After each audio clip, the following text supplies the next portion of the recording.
Alright, let's get this started.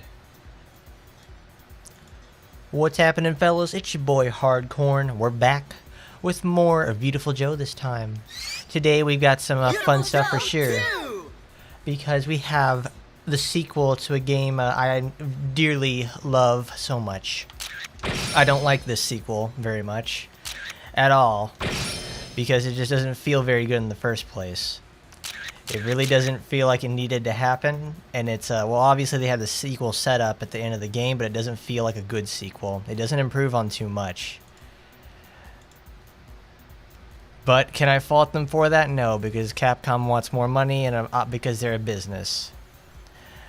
I would want a successful sequel just like any other company would.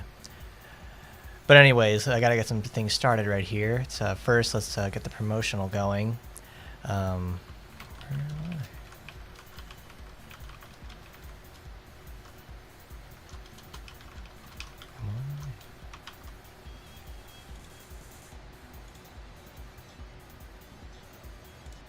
Alright, I leave it in the options menu because it lets me not start the demo again because it'll play by itself. But we'll start a new game.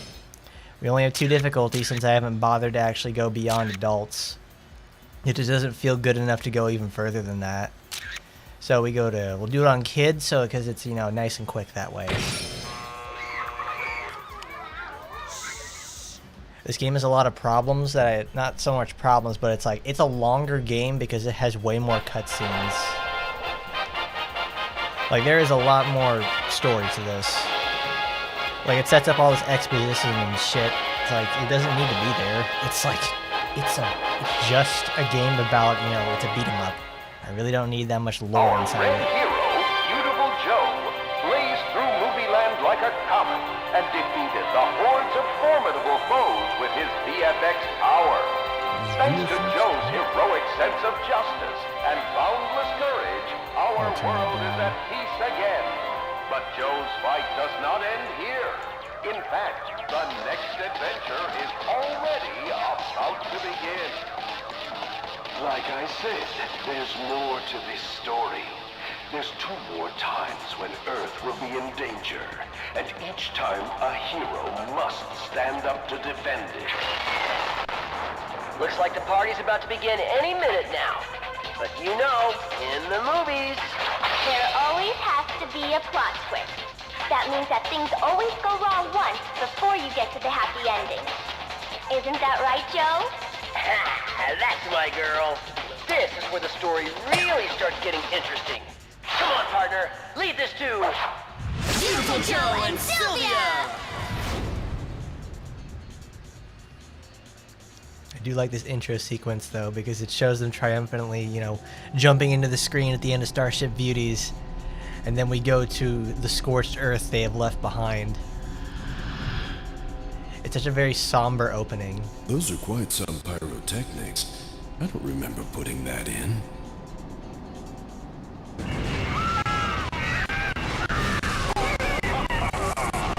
Fear me, you spineless vermin! I am the Black Emperor! Say goodbye to your petty movie land and bow down to my empire of motion pictures, Movie World!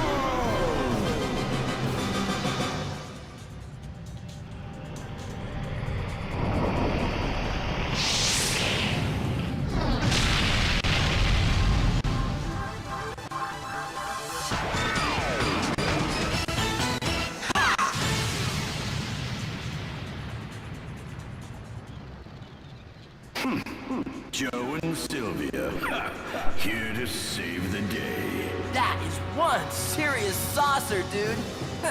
Can I give it a test drive? Think you'll succeed in your evil scheme, huh? Well, think again! Ha! Fools. I knew you would come. But not to worry. It's not you that I'm after. Oh, yo there, What's Sourfish. going on? What's up? My script never called for anything like this. What the?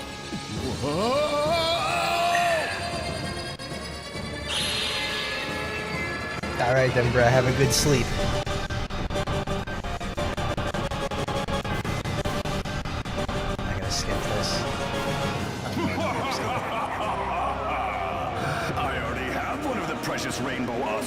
which contain the power of the happy ending.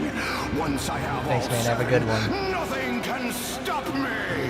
Rainbow Oscars? What the heck are you talking about? You've done something to my father, haven't you? Blue's in trouble? Captain Blue made the happy ending in the movie Captain Blue possible. I've transformed his power into a blue Oscar, and now it's mine. But I have no time for kids' games. When I'm done with you, you'll be lucky to exist on boy, the it won't fringes of spam. film.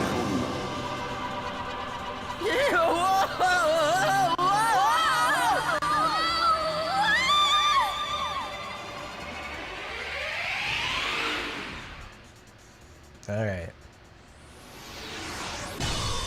10 million years BC. I don't have no idea why the that first 30 FPS cutscene always has lag problems. I think that's like an emulation error or something. It's a mystery to me. Because the rest of the game runs fine.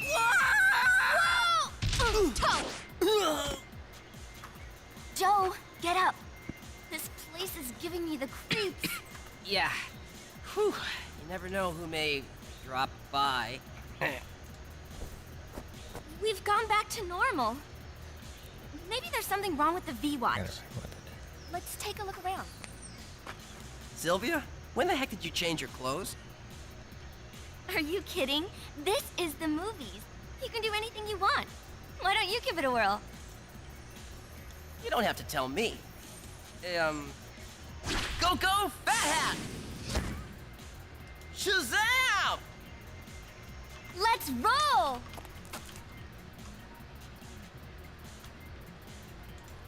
Cool. Now we get into the tutorial section, of course. They've got to teach us how to play the game again.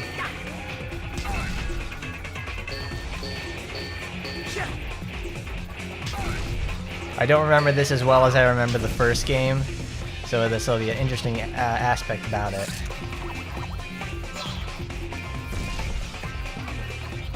Alright, kick again, jump over, excellent, and then punch, he's done for, and we are away.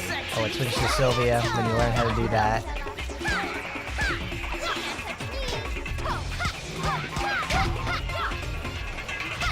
Show me your action. While you're Alright, ready, first give me a gotta click on soda, that. would you? Go back here, perfect. Man, this game even feels like even that much more different than the original.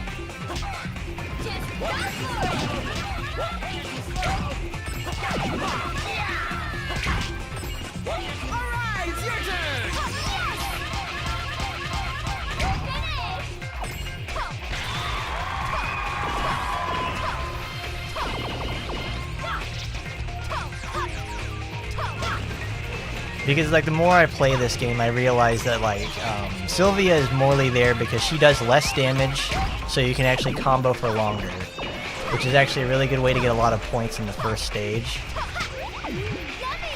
Because I didn't really discover like, you know, what does Sylvia exactly do, because you can spend all of the game as Joe except for a few required portions and it doesn't matter. When you use Sylvia though, it's like suddenly you're like, you have all these points you never had beforehand. And Joe actually has enough strength and damage to him that it doesn't matter too much.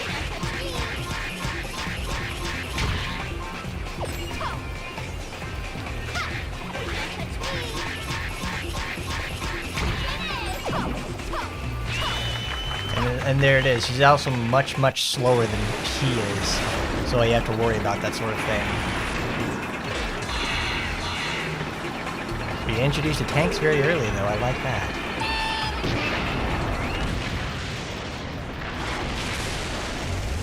We're back! 5 seconds earlier, at that moment of despair, our heroes, Joe and Sylvia, recalled instinctively that key series of magical words, that bold, righteous abracadabra that fills our hearts with love and emboldens our spirits. Yes, it's time.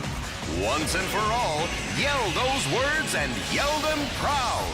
Tension a go-go, baby!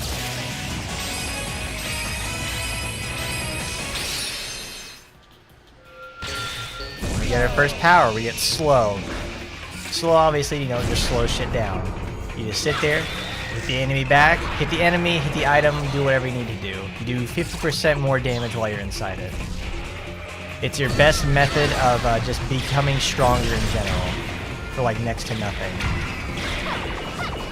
But now that we're in hero mode, we get the access to double jumps. We get the access to double jumping, and also now the ability to use VFX powers, which is like the most important thing in the game. You get better at that, and you're gonna have a lot easier time for sure.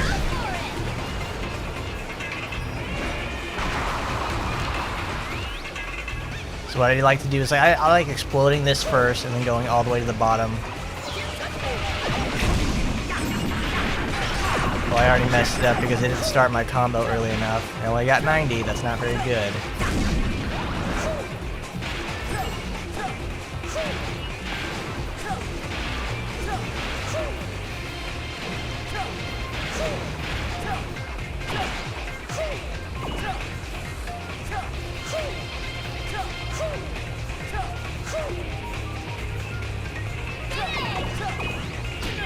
Damn it. Also, I never realized this. They actually give you so much life in easy mode that you'll never, like, really worry about that sort of thing for, like, forever.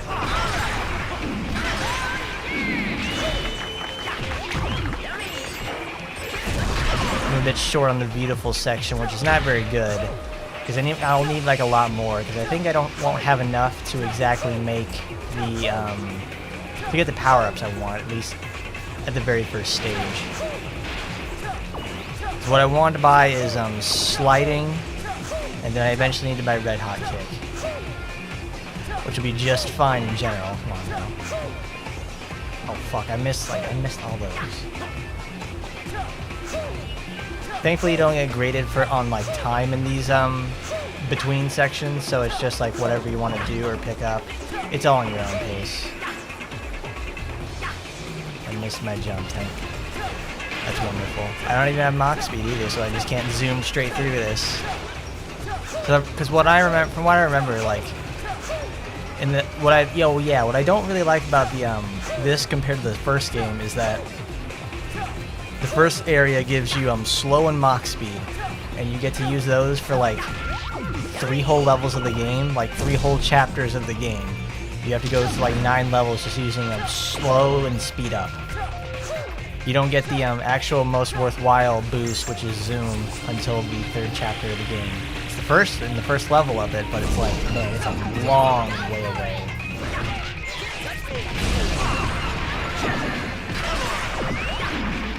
Forgot I don't have red hot kick or sliding.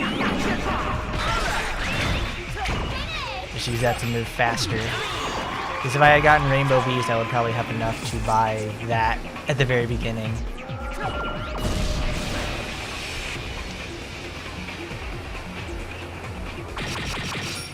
This game is much more cinematic, that's for sure. Like, everything is actually calculated on a per level basis now, so it's actually even easier to earn a lot of points really fast. Alright. Sliding is 3,000. I think it's like, it costs more on higher difficulties, I'm not sure.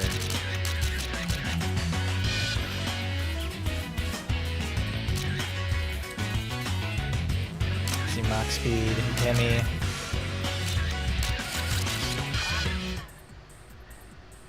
Because now that we have sliding, we can get, we can save immediately for VFX turbocharger. And quite honestly, I don't think we really need it at this point.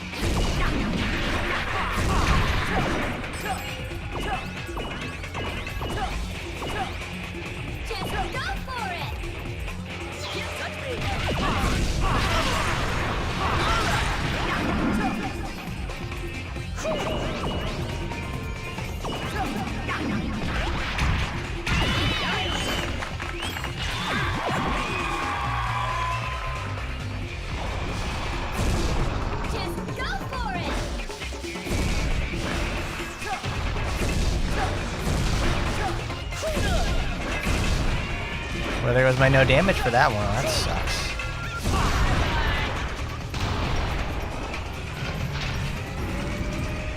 Alright, excellent. Now we're moving pretty quickly. V point D, it's like, oh yeah, I think there was like, oh no, you're supposed to kick that box at the very beginning that I destroyed in the other mission, so you could actually, no, you use the slow dodge, so you can actually get some points out of it. Whoops. There I go, messing things up again.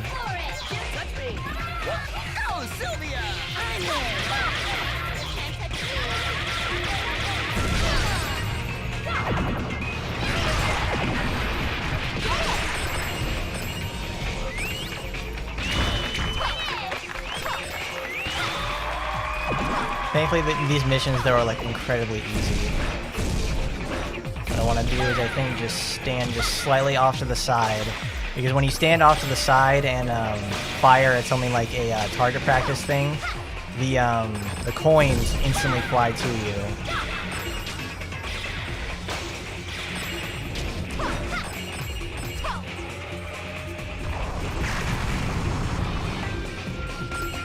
That's right, you're supposed to save it for that part.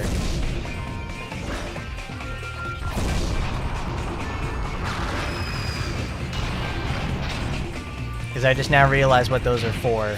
They're for milking the points so you can actually get like a good V rank out of this early on.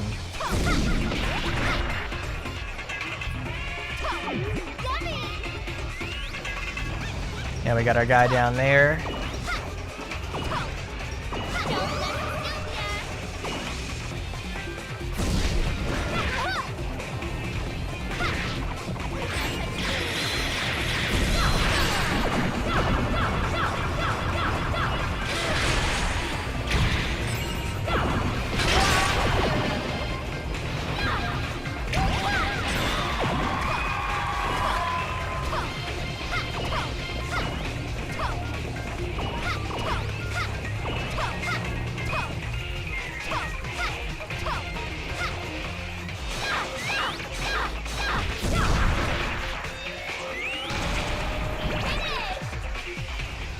Cool, I actually thought I wouldn't have enough points for that sort of thing, but I did.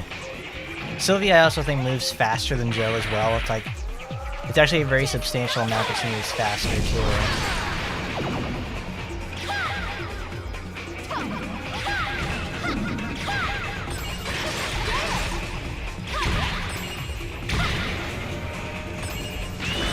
It's 210.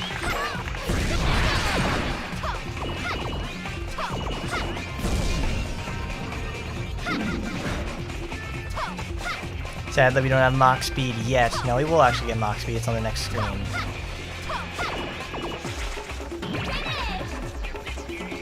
That's right. My points were not high enough for sure. I could tell because I did not get the full combo off on those 4 guys down there.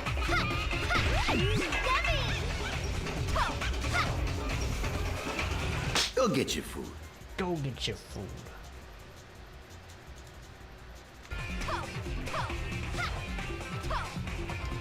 I gotta turn that down because I can hear it like through my speaker, and I have this like turned down to like really low levels, so I can like not only hear myself but also like what's going on in the game.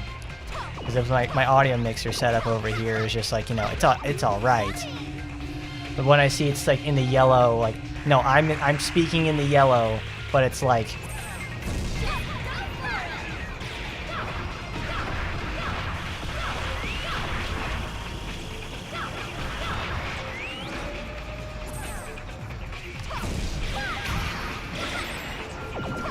Because like when I'm speaking and it's in the yellow, it's like, and then the game is in the yellow at the same time, that means we're both being very loud.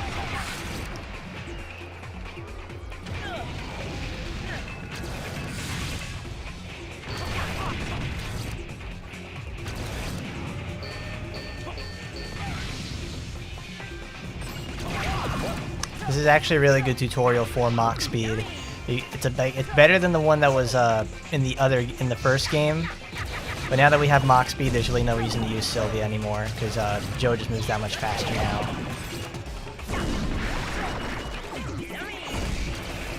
And you use Mach speed to deflate balloons.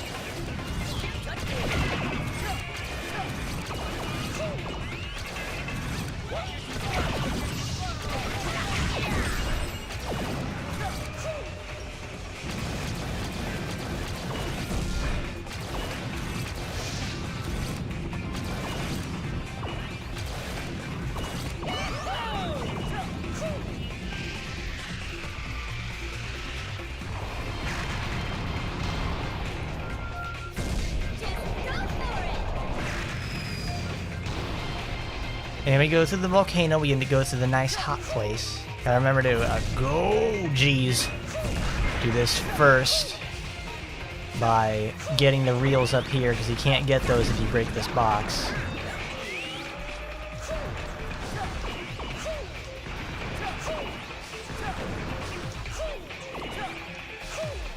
And remember to pick up our money over here with the punching bag, because it's specifically here just to give you enough points to succeed.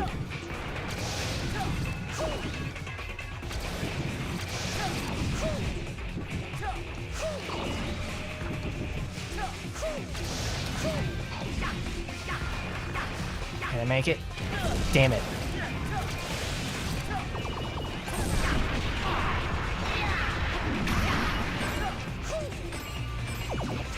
Well, there goes my defense ranking. That sucks.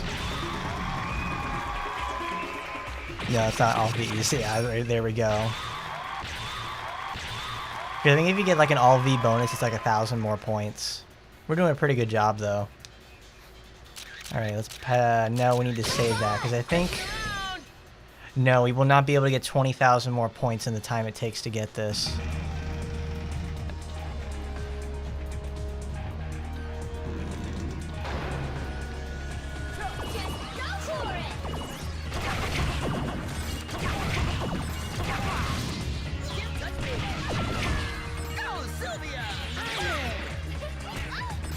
Damn it.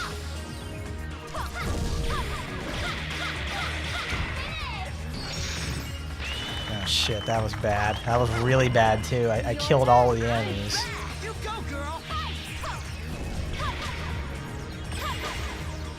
Because like this game is really just replay oriented, so you can just come back to earlier levels like this when you're all powered up and go get a really nice rank off of this mission. I probably could have gotten like at least a V if I was actually, you know, sitting there and being patient enough to chain all the enemies together. But I literally washed Gary too hard and then failed the mission.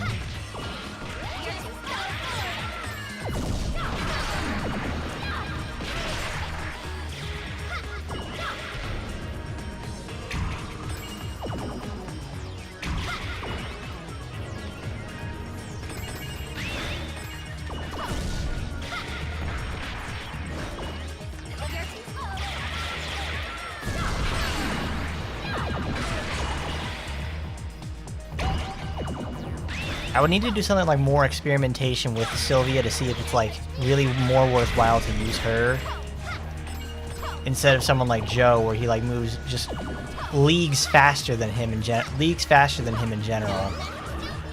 and then like in favor of someone like Sylvia, where it's like, oh, she doesn't have Mach speed, but she's like, you know, the nice girl character you get to use, so it works out. And either way, I still have to use Mach speed here.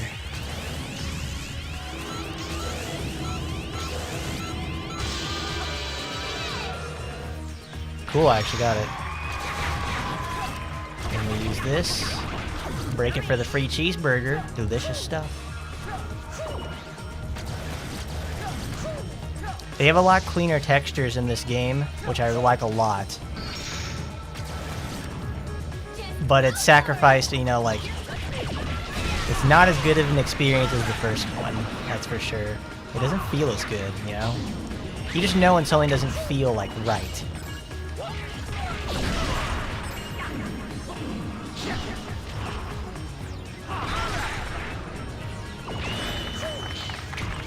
And this game just really hits it for me, like, in the not feeling right section. It's just, you know...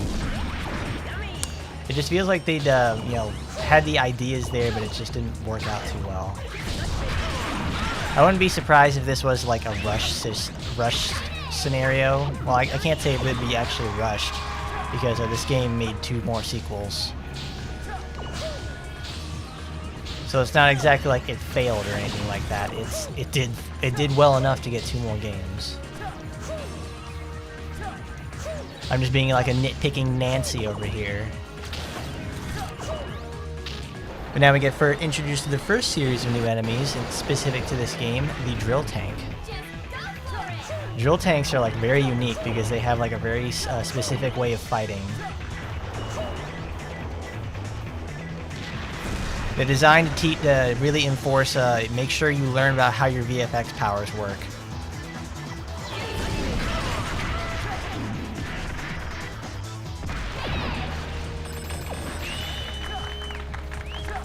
I mean, see, there you go. I literally washed him too hard again and I won. Fantastic.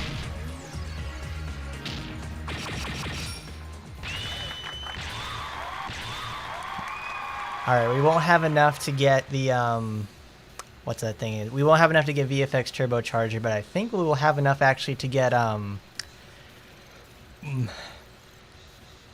VFX Turbocharger. We'll have enough for Chapter 2 to get it, at least. Can I get it for... Ooh, can Sylvia get Desperado? Yeah, it's worth it.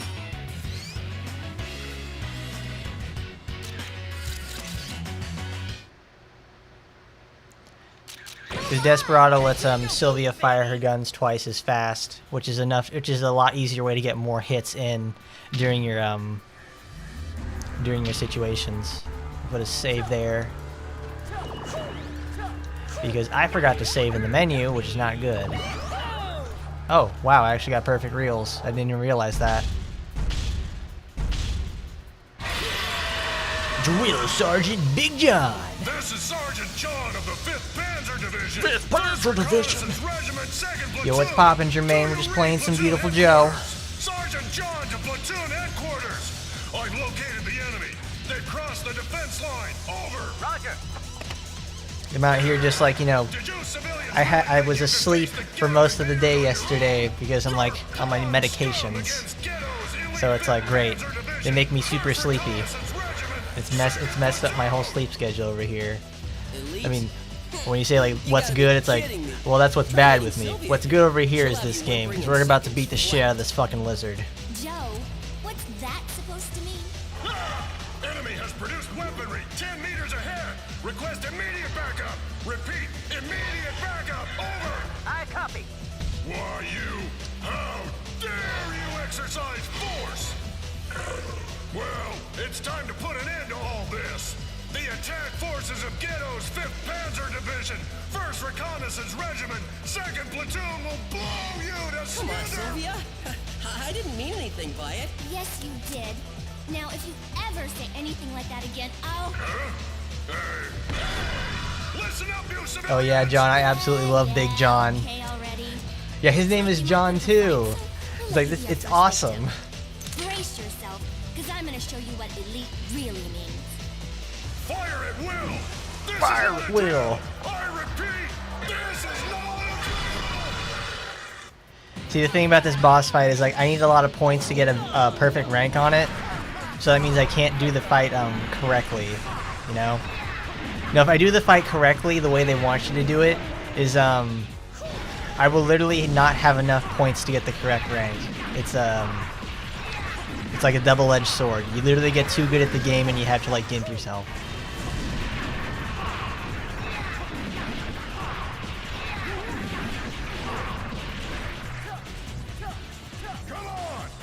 Artillery!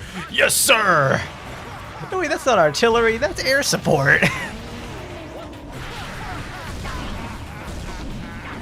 I can kick those barrels back at him, but it's like really tough to do because those barrels are like super annoying. On the Rachel version of this fight, it's much easier to kick the barrels on him because when you hit the barrels and you zoom slow them, it doesn't instantly kill him. This game is insanely better than the original Viewtiful Joe, but more challenging. I find this game to actually to be easier than the original Viewtiful Joe. Oh fuck, no! Oh, there goes my defense rank.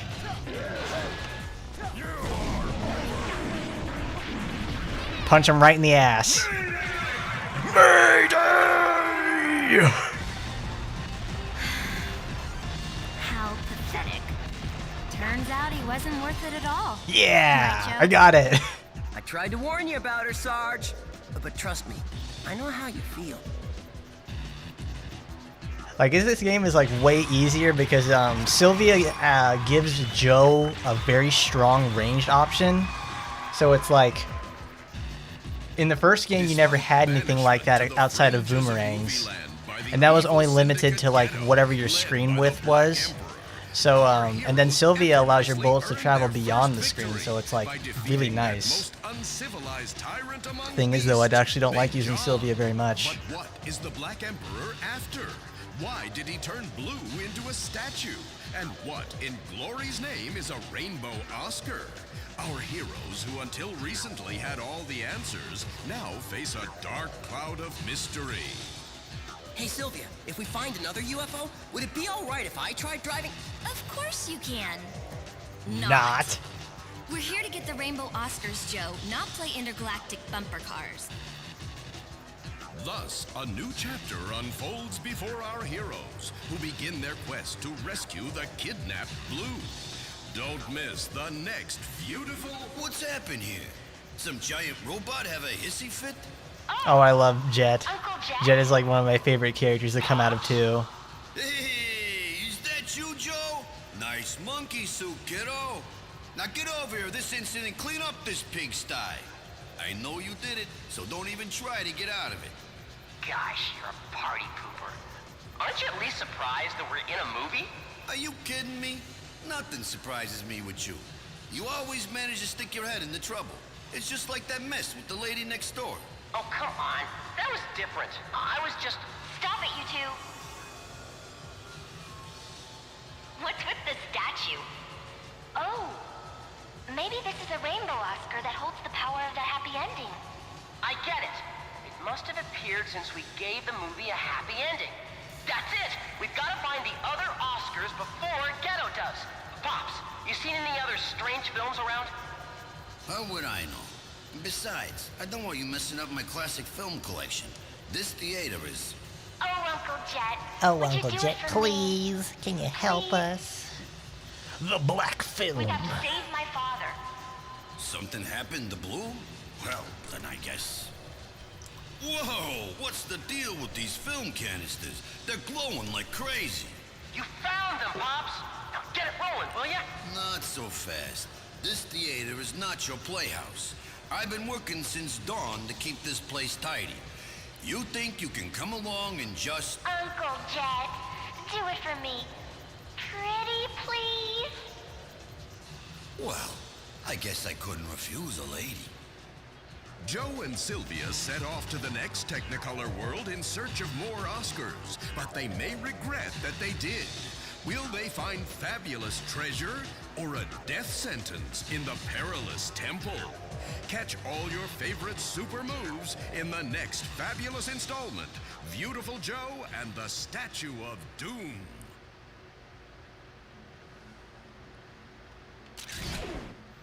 I don't think I have enough points to get a VFX turbocharger out of this.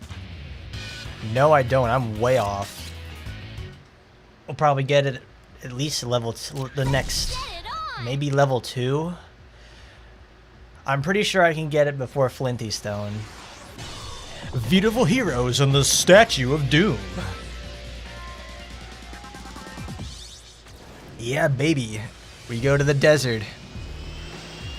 We can see Joe's kick-ass car that he never uses outside of this one situation.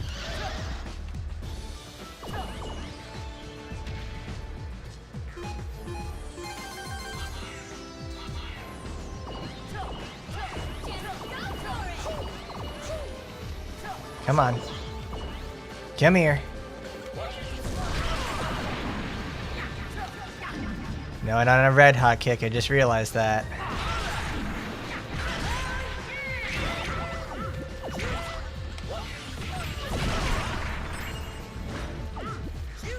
Alright, first we need to get the coins because where does the reel stop? On the bottom first? Okay.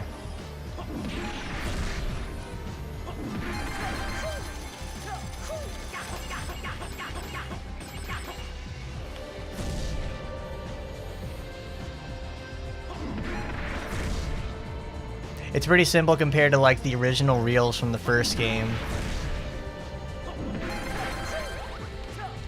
I think they actually move even slower than the other ones, but I got a perfect V on it, which is what really counts. Great, the mission started. I have to get moving. Probably should have taken the time to knock them into each other first. Sylvia usually takes care of that.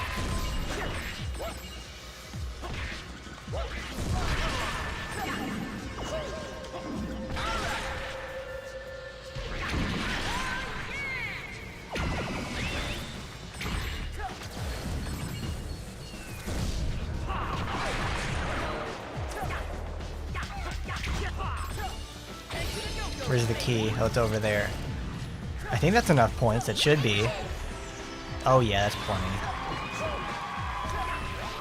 Because I remember reading, I think a while back, comparing the point totals for like what it takes to get a V rank compared to something like from 1 to 2. I think it's just much lower across the board, from like kids in 1 to kids in 2. But now Sylvia gets her special super duper ability in here, which is much better. I'm gonna take the time to just sit here and pick up all the reels first, because it's much easier when there's no water.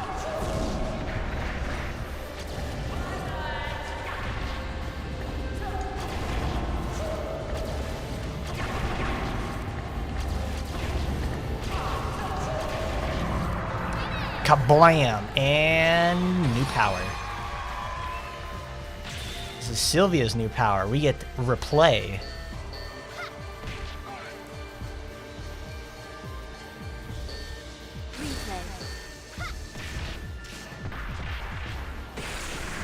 Three kicks for the price of one, and now she gets the electricity power up, which increases, I think, damage by 50% for the next attack. So it's really important you use that on someone like Flinty Stone.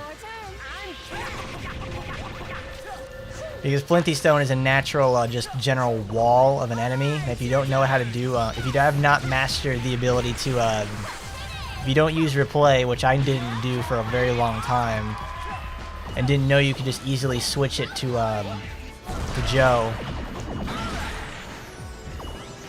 Because Joe does more damage. You want to get a replay off with Sylvia, then use that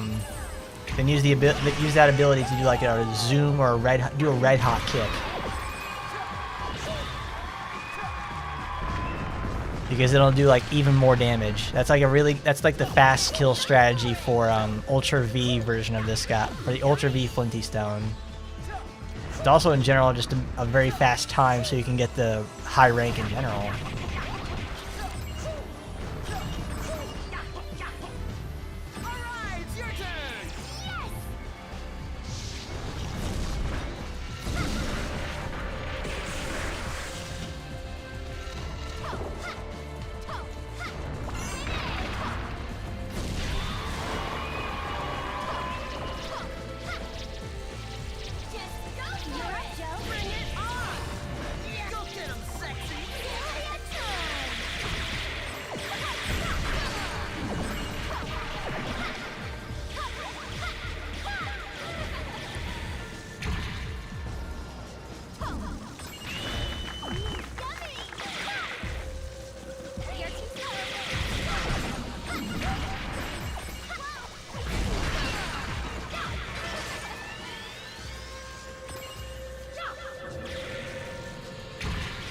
And see, the reason I don't like using Sylvia's lock-on feature is because it takes way too long for it to happen.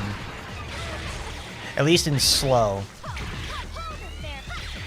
Because you're supposed to really use it to like rack up a whole bunch of multipliers at once. But I don't really get the chance to do that because I'm doing way too much damage because I'm playing on easy. You ain't got nothing. Up, down.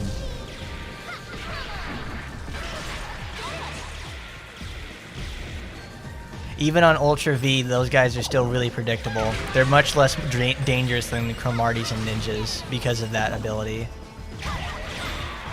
Their double beam saber counterparts don't fare much better either. From what I remember though, inside that box back there, you need Mach 2 to get it, at least in a decent amount of time before killing the people. Oh cool, we actually have enough points to do it. Because I'm so good at the game, I'm actually able to get like 15,000 points, make up the deficit. Holy shit, Rainbow V's across the board. Yeah, since you get graded every single time because it's one level, it's just one segment by itself. If you get a Rainbow V right there, you get a shitload of points. I think you can actually max out the score really quickly because of this. But now we have the ability for VFX Turbocharger, which is something I've been waiting for a long time. Damn, Red Hot Kick did not cost $6,000 in the original game. I think it cost like $8,000.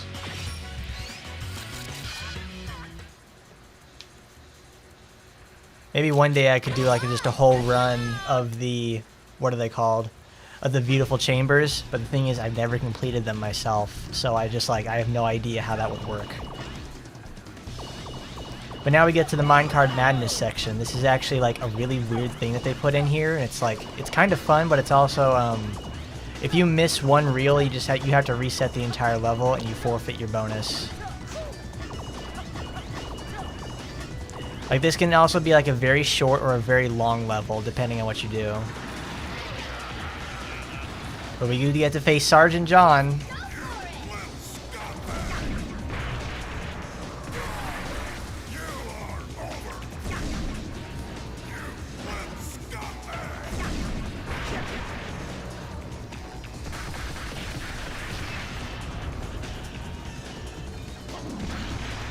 Come here.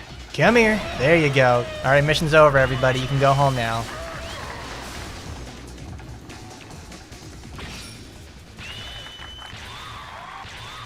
That took less than a minute.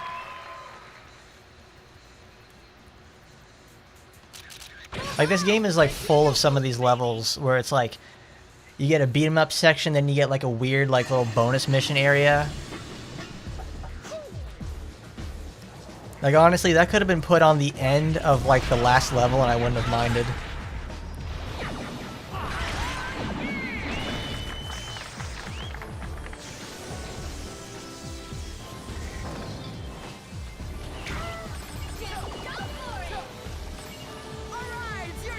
And Sylvia here.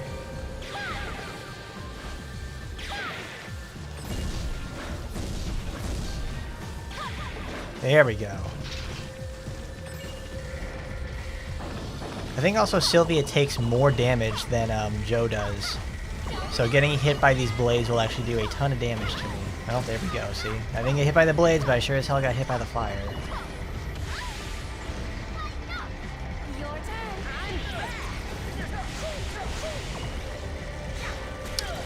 Well, that's awesome.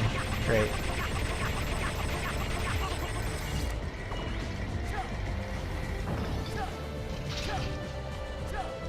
You can't make it under there without sliding, so it's kind of pointless indeed.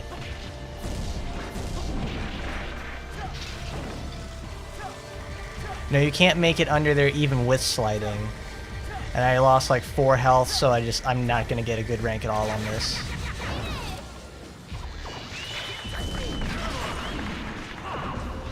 Like, this game is much, much easier than the first game. Like, this is a it's a lot less stringent on ranking than it is on the first one.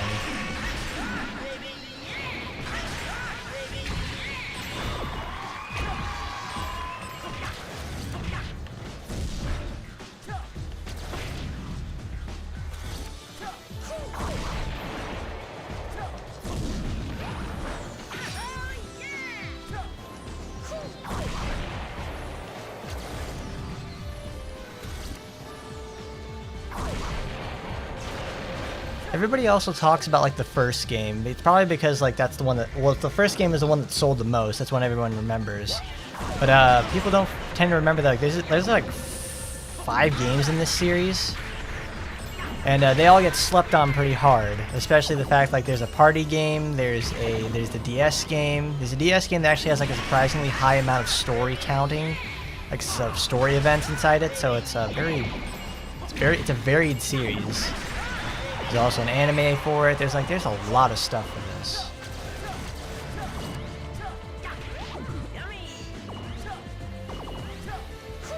Because I always feel like an alien whenever I talk to people about this game. It's like, oh man, have you ever heard of Viewtiful Joe? And I'm like, what's that? It's like, wow.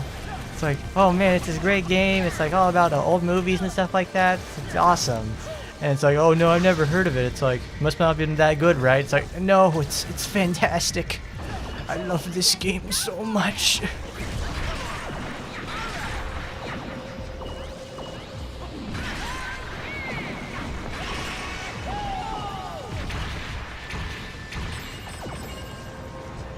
There's the nurses.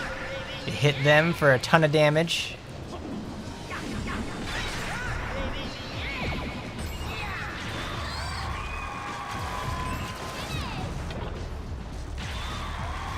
Dang, I messed up my my setup timing.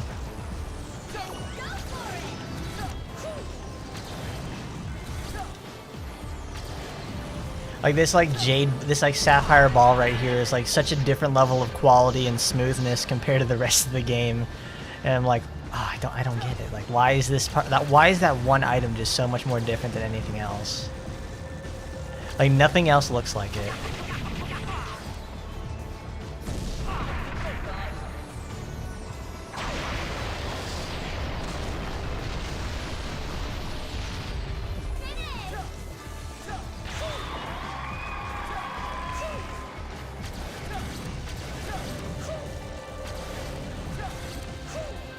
Oh, I forgot to pick those up. Well, that sucks. We're already at the boss, though, so it's okay.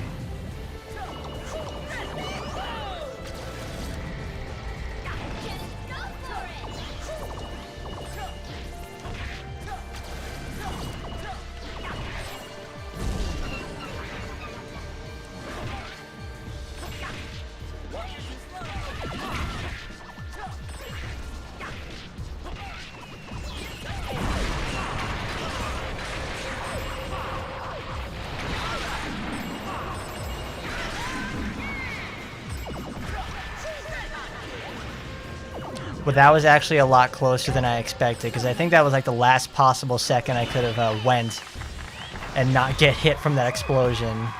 Because all you have to do is just hit slow and like the explosion totally misses you.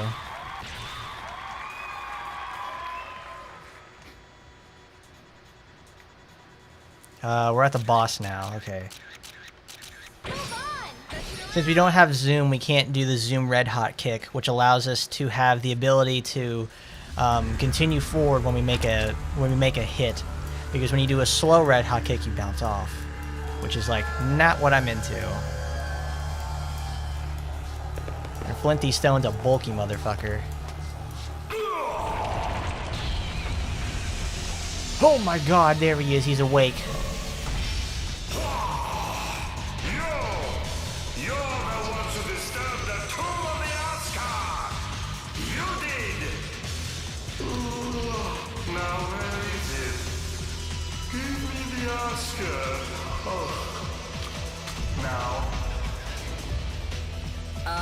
Hate to say it, but I think you stepped on it. Oh, my precious little Oscar. Oh, Black Emperor will have my head, he will. I won't forgive you. I won't. What do you want with the Oscars anyway? And where's my father? Is it okay? Hope it's not cracked or anything. It's not cracked, is it? Oh my god. Makes me sleepy.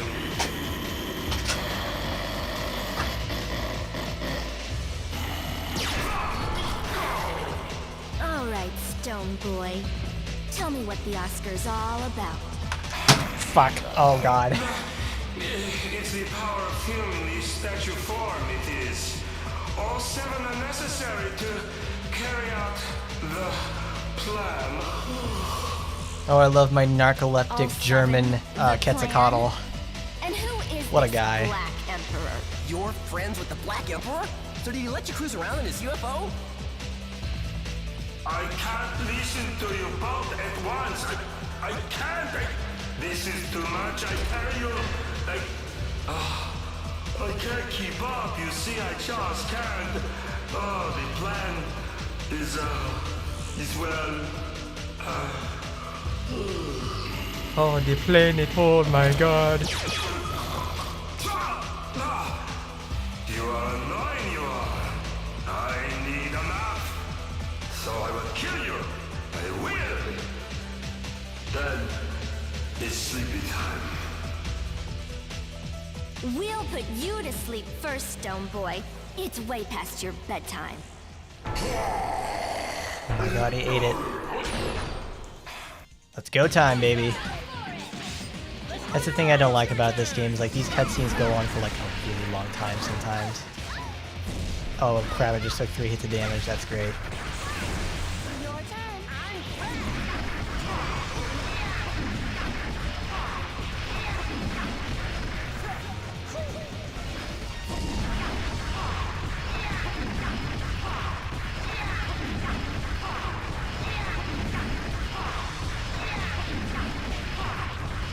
I mean, you can just easily right here just keep pounding the hell out of this guy, and it doesn't it doesn't really matter too much.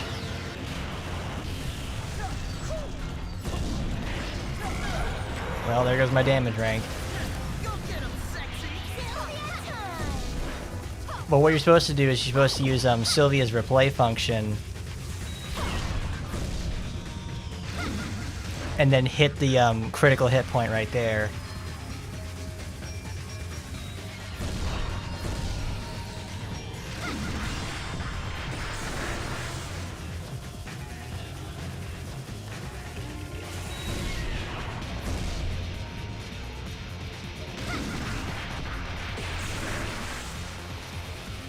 For the most part, it actually does like a really huge amount of damage.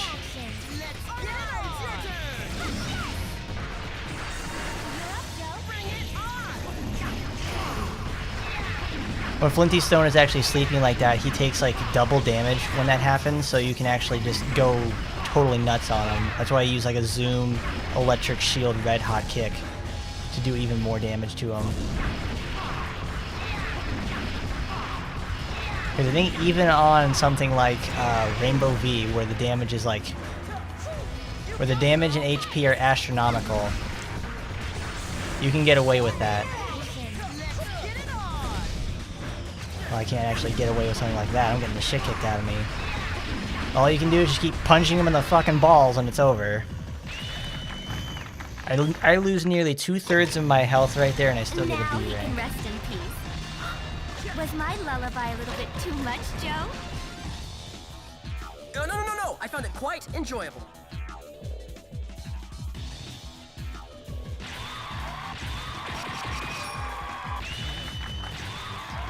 Sadly, we didn't get all the reels because I missed them in the previous area. Our heroes defeated the giant evil statue and learned a few new tricks together. But what of the mysterious plan of the ghetto invaders? The Oscars shined in yellow as if to celebrate their great victory. But what will happen when all 7 Oscars are brought together? The treacherous Oscar wars are underway, and our heroes feel the weight of the world on their shoulders. Whoops, almost forgot about this little guy. Glad he wasn't blown to bits. Must be made of something indestructible. You hold on to it, Joe. You know I only carry shopping bags. To arms, Joe! Fight on, Sylvia! The fate of Movieland depends on you! Witness the power of VFX in the fantastic next installment, Memoirs of an Invisible Monster. Blue, just wait, I'm coming for you. Ooh, this film looks nifty. Let's give it a roll. Let's give it a roll. I love Jet so much. She's like probably my favorite character to come out of this. Get it on! Because I feel like Viewtiful Joe 1 is like the tutorial for the whole series. And once you learn everything there, you can be much more appreciative of the other elements inside these other games.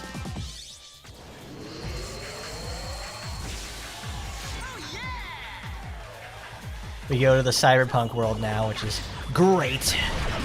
I do love me a good cyberpunk adventure. I watched Blade Runner the other day, so it's like, it's on my mind. I actually, I figured it was going to be Blade Runner before I saw it. When I saw this world years ago. And better yet, I've never seen Blade Runner until until I think last week. It's a really good movie, though. It's kind of slow at parts. I can see why the original Blade Runner is held as a, film classic. But I can see if it... I don't think it was commercially successful. But it's still enjoyable for the most part.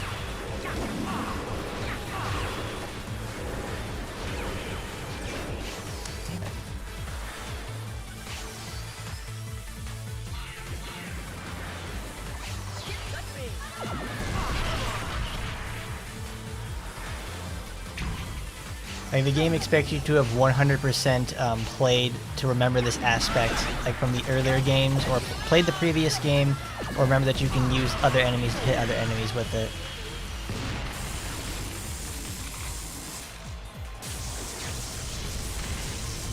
We blow up Tokyo Tower. It goes kaboom! And we get something real special out of this one. We get Zoom In! It unlocks the next series of moves for both of our characters, which is Zoom Punch, which is Red Hot 100, Zoom Kick. Zoom Kick makes you damn near invincible for the most part. Zoom Jump, and Zoom Stomp. The most invaluable skill in our arsenal, because now we're going to do like 100% more damage to everything.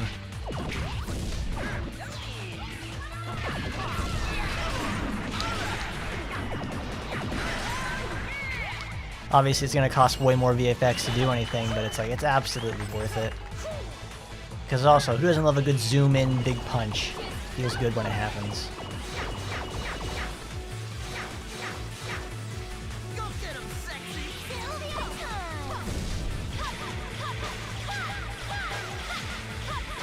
And since we have Desperado now, we can actually just like mow the hell out of these target practice markers, which is great.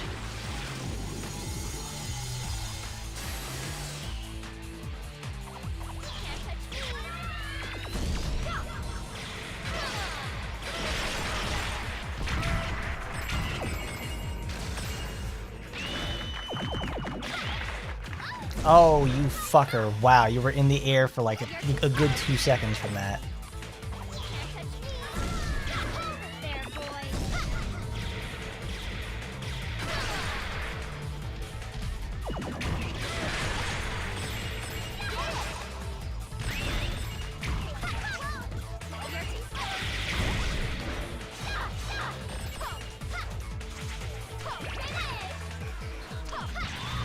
Here's something that I discovered, I think, only a few years ago, is you can go on top of this, and there's like hidden reels up here. Because I had been missing like those reels for a long time, and I never thought to jump up there. Your turn. I'm back. Just go for it.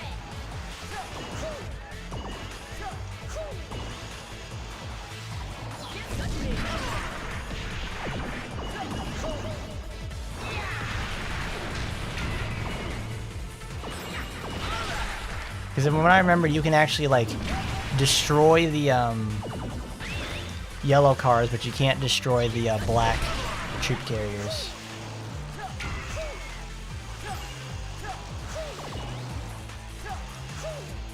There's a very easy way to do this mission too. You just like...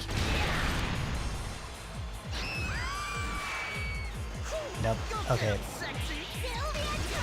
Oops. Whoops. You need Sylvia to go in the women's room, so you can go over here, zoom. It's like zoom replay, which brings up that. If you need more points, you can alert the police, which gives you 4 enemies to fight. 4 really durable enemies too, so you're able to get a lot of points out of this.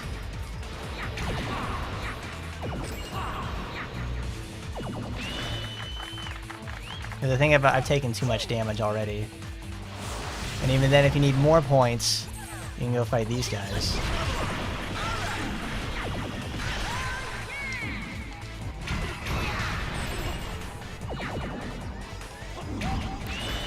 Zoom Stomp is fantastic against like immobile enemies.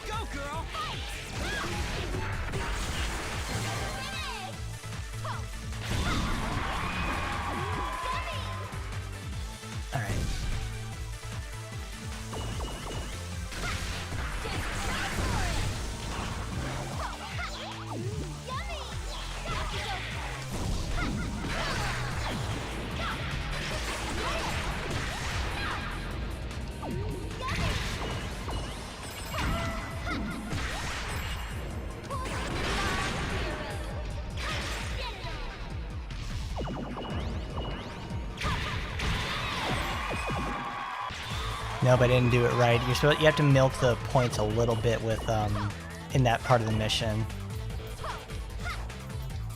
Oh, look at that. Already done gone messing it up.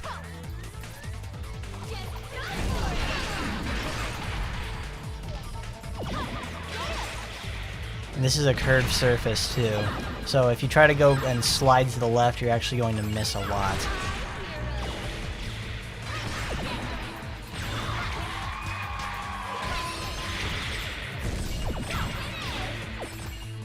See, I got the V on that one. It's like, but I didn't get the V on the other one because I needed to just beat him up a little bit more. But before we start the next one, because when you turn on the light right there, it starts the next mission. So I just find it a bit easier just to go out and get this done beforehand.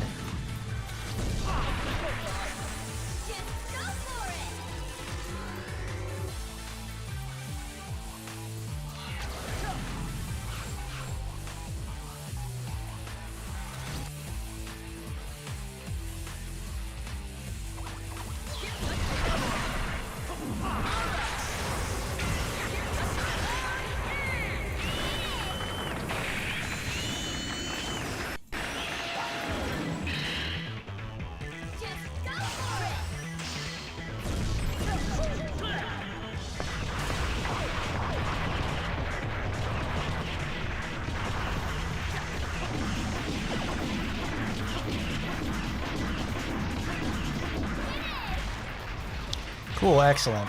I didn't think that would have actually worked. Because when they get in that little side stance and they shoot the array of missiles at you, all you have to do is just keep kicking them, and they'll just like keep a chain of like 4 missiles exploding. So it's actually like really, really, really easy to get points.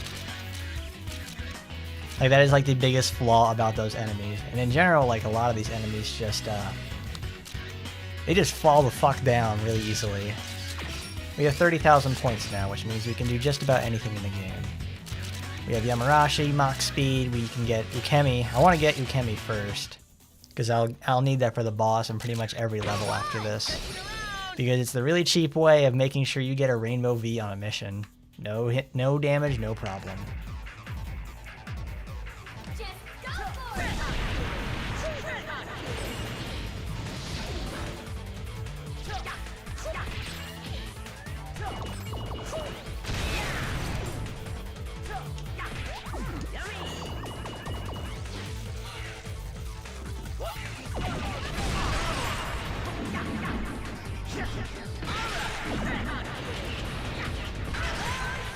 See, we're fighting another angled surface again, which messes with my sliding trajectory. I really don't like that. So you have to like be a little bit more conservative on how you do slidings in general, at least in this part of the mission.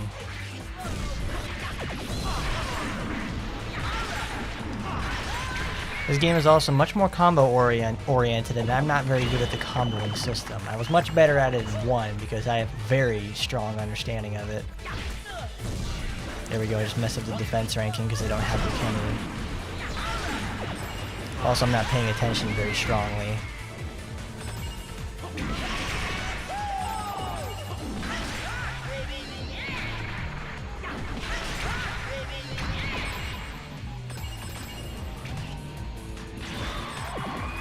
Because obviously taking like 1 hit will just tank my defense down from like V to A.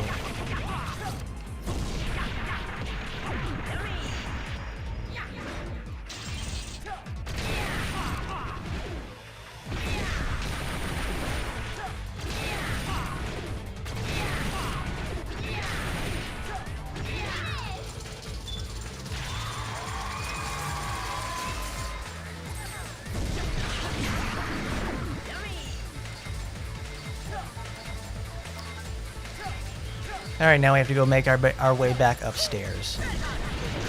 And upstairs there ain't too much going on. We just have to get over there and activate the lift.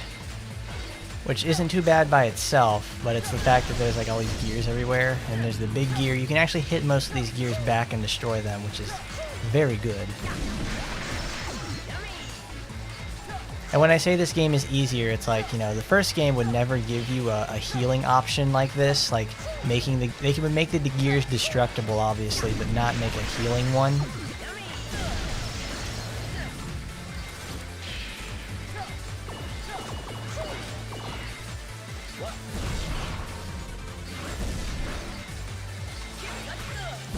Whoops.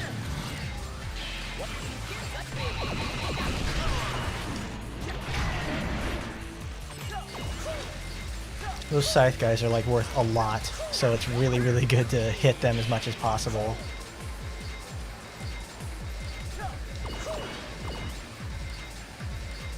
That's a tough one to get if you don't remember that they're there.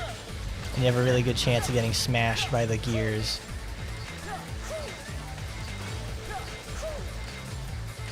Because if you walk too far left, you're just gonna, you know, activate the next mission.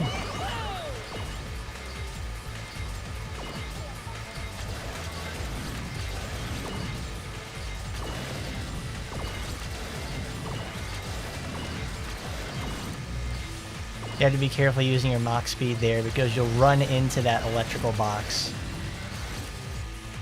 And that's something I don't really like because it feels cheap. But it makes sure it's like, you know, you're staying aware and you're not going to get complacent.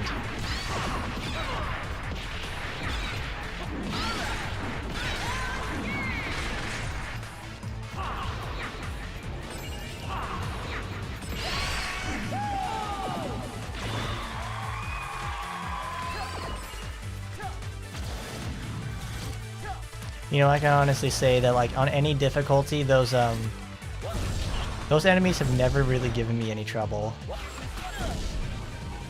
These guys, though, do, because if you're not paying attention and you miss the second prompt, it's kind of game over for you.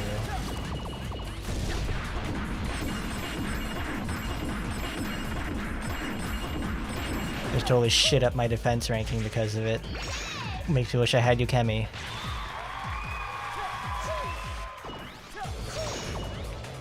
Because the Robot Factory is generally like a really fun level. I like it better compared to, like, you know, just the downtown area.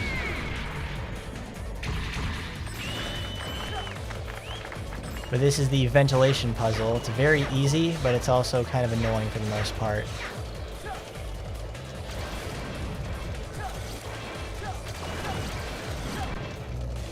You need to get that sexy beast over here.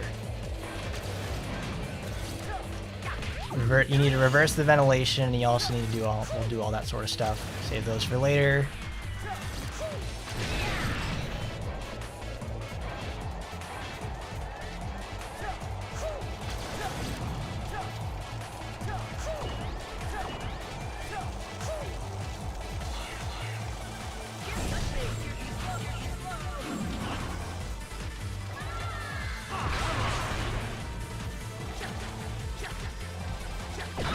There we go. Go faster. Come on, Joe. Come on there, Sleepy Joe. Show me what you got. Don't be snooping around.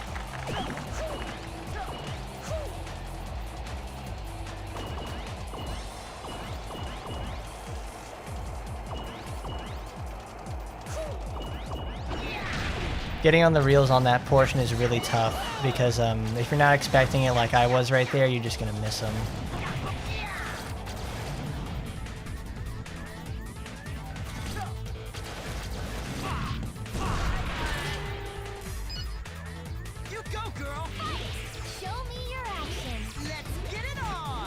Oh, I've got stick drift. Fantastic.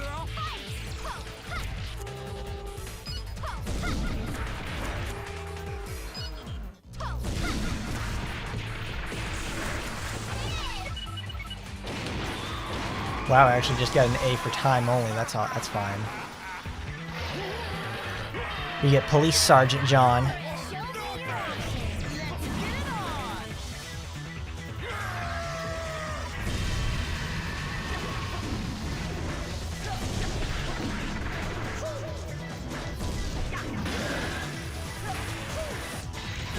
Oh, whoops.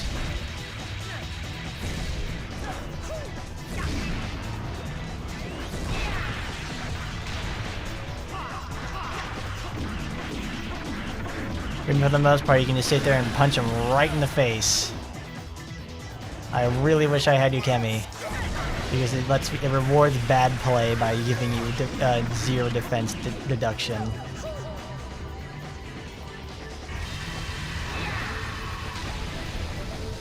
I'm very surprised that doesn't count. Should've just red hot kicked him. I can't believe it. I took 2 hits right there, and that is terrible.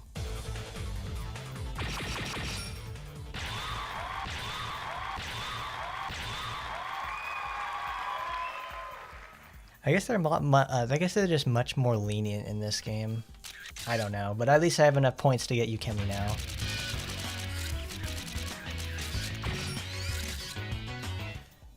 I could also have bought Mach 2. That would have probably helped. I guess the brutal difficulty of like 1 was too much for some people, so it's like they gave there's now like the hint system. There's a whole lot in here that's like changing. That inherently changed.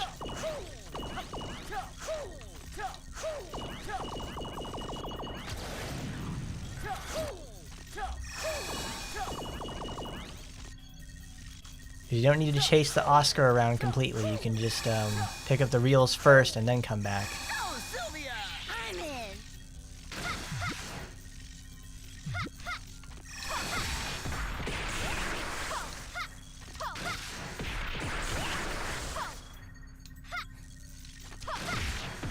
I just want to get rid of those electrical boxes because chasing the boss around here is very dangerous, especially when he has those around.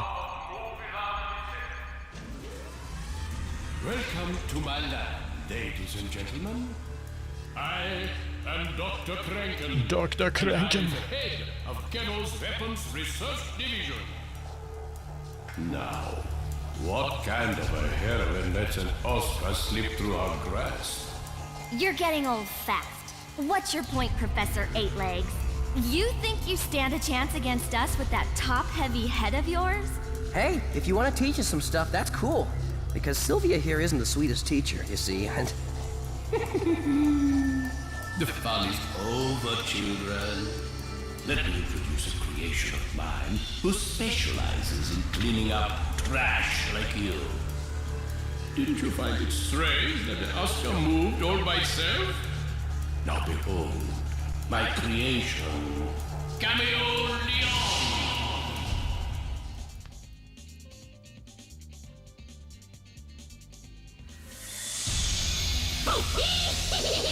Did I get you? Were you scared, Dr. Kraken? You couldn't see me, could you? Because I disappeared! Did you see their faces? I really got them good! Even you, Dr. Kraken, you were scared as a little girl! I figure, who wants to know about a book, right? So I gave it my own little twist, and boy, what a success! Dynamite! Oh yeah, I also had this other idea. It went kind of like this. First you take one of those crashers, and then you... Shut up! Antics are a disgrace! And take better care of my Oscar! Bring it to me now! Oh, and Dr. Kraken, the Oscar retrieval plan is going as smoothly as can be. Is that so? Well, excellent! And I assume no problem with our other project. Huh? Oh, yeah, you mean the black film? You betcha! As soon as we show that film, the power of evil will grow like wildfire, and Movie Land will become our own playground of evil! But boy, that black film, frightening stuff really, but I'm on it! On it! Before you know it, Movie Land will be ours for the picking, right, Dr. Kraken? Enough already! Quiet! Not another word from you, fool! Sounds like these guys are up to no good. Yeah, the black film, right? Sounds like major trouble. I'll make a note of it. Why, you... Bah! It makes no difference what you know. Because you won't live to tell it. Behold, my most fearsome creation. Attack! Cameo Leon!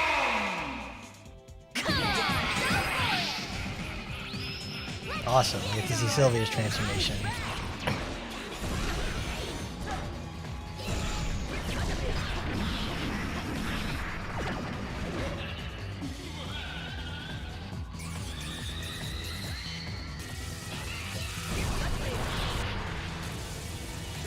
Oops, I missed that.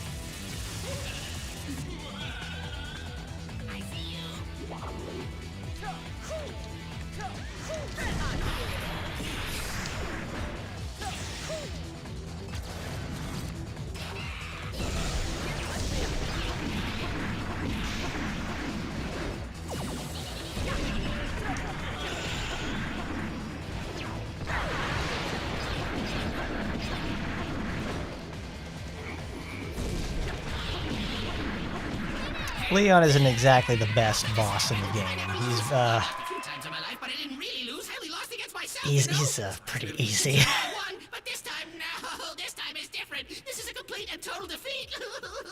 I'm distraught, demoralized, and cranking too. I'd say he's even more upset than I am. You know how he gets about his little creations? But it's actually not as bad as that one time he took a baseball bat. You should have seen the face of Dr. Crank when Boy, that was sweet. I always love hide and go boom. But Joe, no hiding things from me, okay? Why do you want to get so sentimental right there of all times? Said there, Sylvia. It's like, why? What is that supposed to mean? That second V right there did not feel like it is an actual V rank. I took way too much damage for that to count. No. That's why I say the game is easier than the first one. Because the ranking is like looser for sure. Got to make a new toy for you kids. At least comparing kids to kids. Because the kids ranking is like, the kids ranking system and like, and this compared to this is like night and day. Our heroes, using their cunning powers of coercive interrogation, unmask Ghetto's dastardly plan to turn Movieland into a bastion of evil, using the diabolical black film. And did you wonder why they let Dr. Kranken run away? Simple.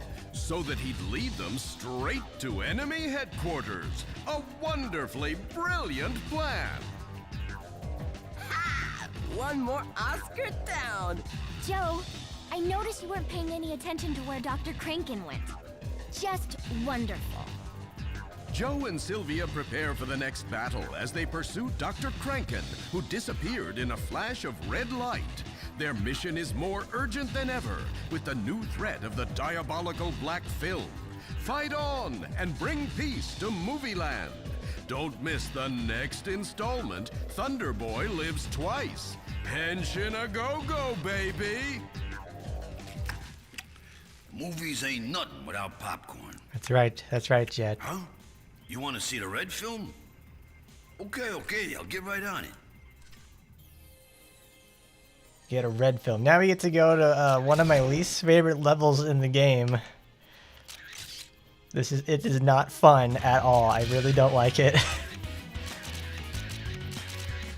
Because there are like several puzzles in this area that are just absolute shit. I cannot stand them. Let's pick up Yamarashi. There's a lot of points coming.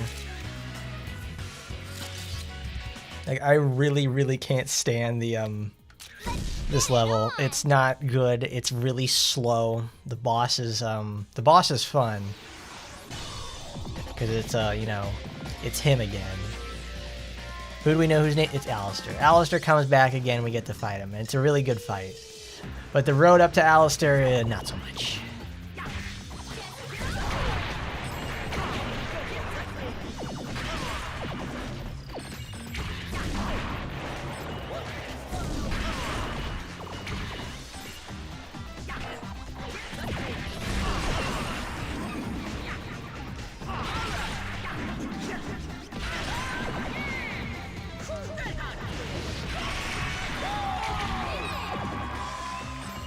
I was C on the V points, and I figured that. We're already off to a bad start.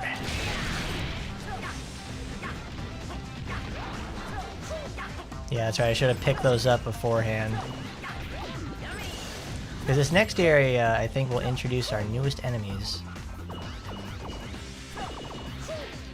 No, not yet.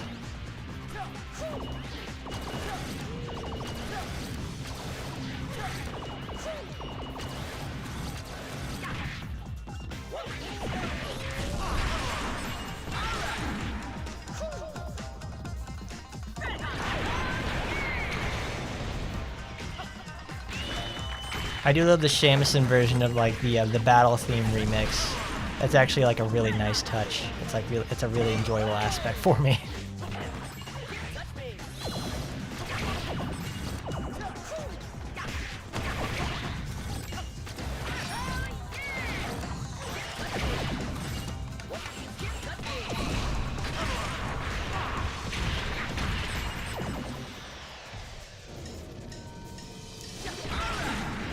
I can't believe it. His corpse is actually so strong that it pierces through enemies and kills them instantly.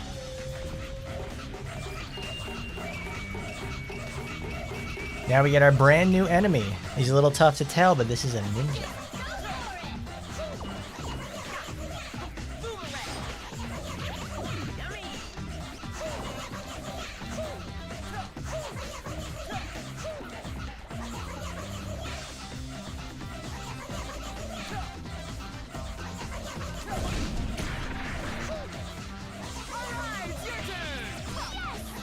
Now we need to get Sylvia and actually hit the buttons for her.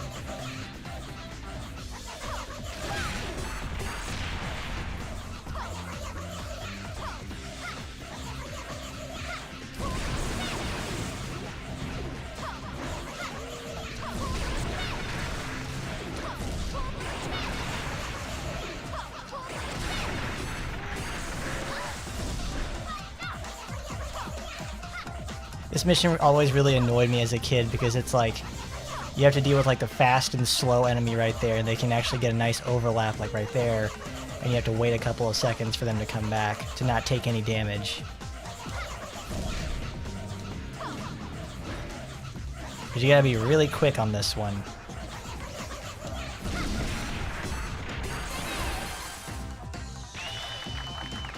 Like, you have to be really fast because obviously I got a B in timing right there. So it's like, oh, it's terrible. You're up, Joe. Bring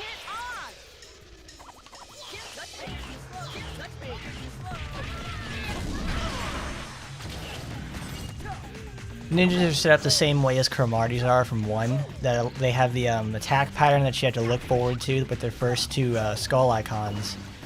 And then if you dodge all those correctly, they go into the dizzy state and you can then combo off of them. You only need to get it off on 1. And they use the same features as the original Cromarties, so it's like it's the same exact behavior as last time. So you do not need to worry, it's okay.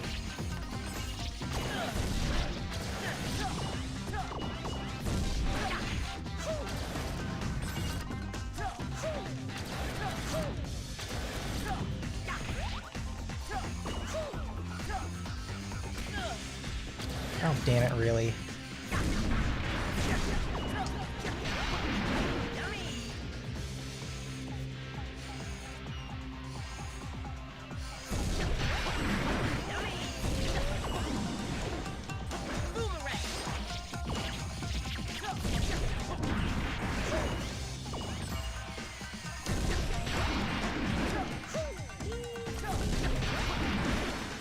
Alright, this is like my least favorite task in the game, because all you have to do is just jump up there and hit the bell. It's pretty simple stuff, but getting the jump off, the jump in general is like, oh, this is tough.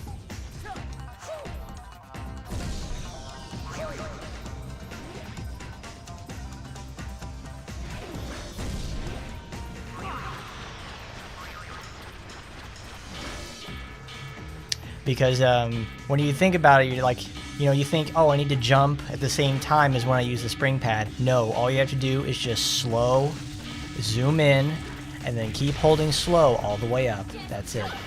You don't need anything else.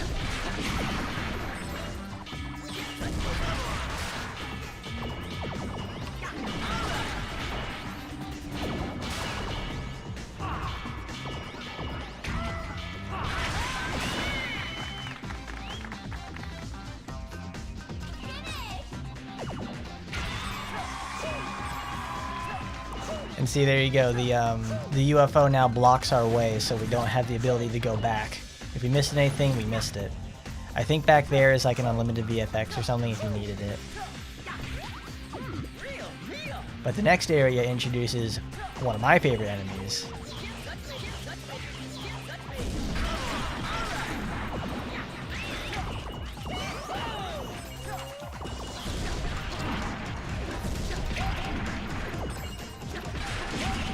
The ninjas are also like, when they get in their attack animation pose, they're like, they have a bunch of hyper armor on their animations, and they have like increased defense, just like the Cromarties do. So what you need to do is just like, obviously you can keep attacking them for like a whole hell of a lot of points. So if you're facing like a whole bunch of those and you can just like get one caught in his animation during an entire slow motion, you can just like zoom uppercut, and he'll just like, he won't die immediately, but you'll get like 200 points out of it, which is really, really nice.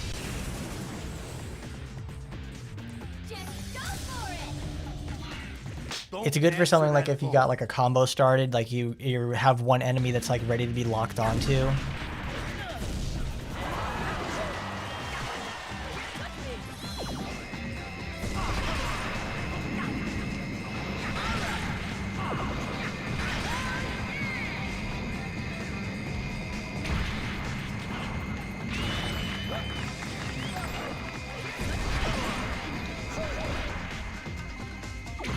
Alright, excellent. What I'm waiting for right here is when he's going to do those missile attacks. It doesn't look like anytime soon. There it is.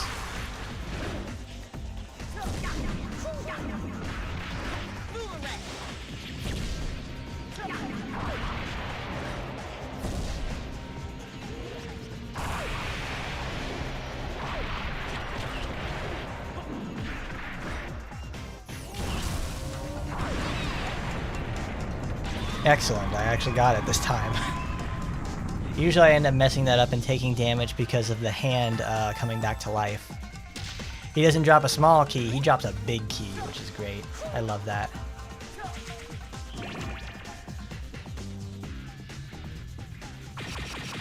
That's like my favorite enemy in this game because it's like it's just so fun and charming. It fits into the area they have it in. It's like, we're just gonna have the Buddha. But since like the black film, the Guido's influence, it's like we're gonna just have the Buddha, but he's shooting missiles at you. It's very simple and it's actually a lot of fun. But now we get into the I think it's like the Ninja Mansion. This is like my least favorite part of the whole chapter right here. It's not fun. It's just one big puzzle and it's just it's such a slog.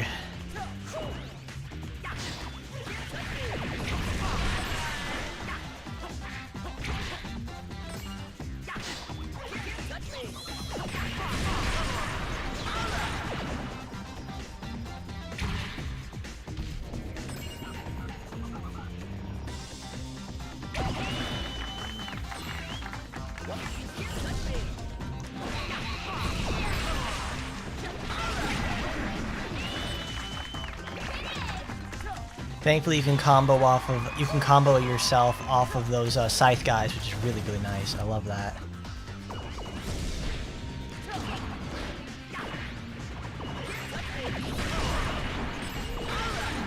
The camera changing perspective here is actually really tough.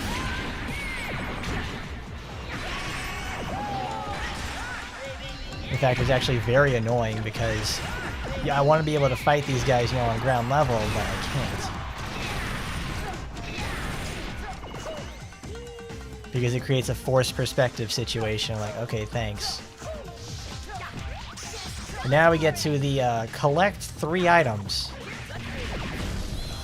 Collect 3 items I really don't like, which is you need to get the Yatamir, the Yatamir, it's the sword, whatever it is, and the Magatama jewel. This room right here is the one that leads up to the items. So I want to try minimizing my trips as much as possible. Hi Raptor, how you doing? We're just playing some Viewtiful Joe right here, hanging out. And I explain how the game works and some of my least favorite and favorite levels.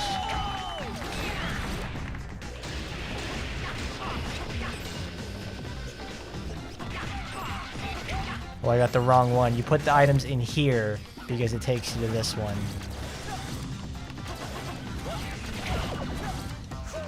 Come on. Come on, get up there.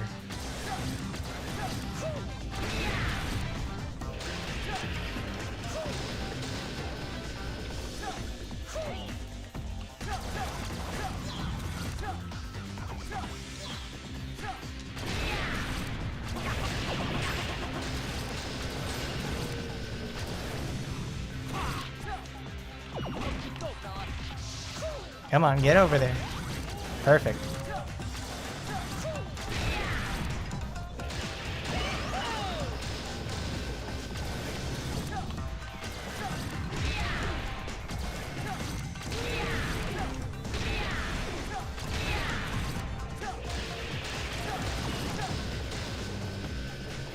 I mean, you're given a lot of time for this mission, which I really like, but it's, You gotta hit the switch, you gotta go back, go find the other one, do it again. You gotta do this for like several items. You have to do this for 3 items. Like, this is not fun. There's the sword.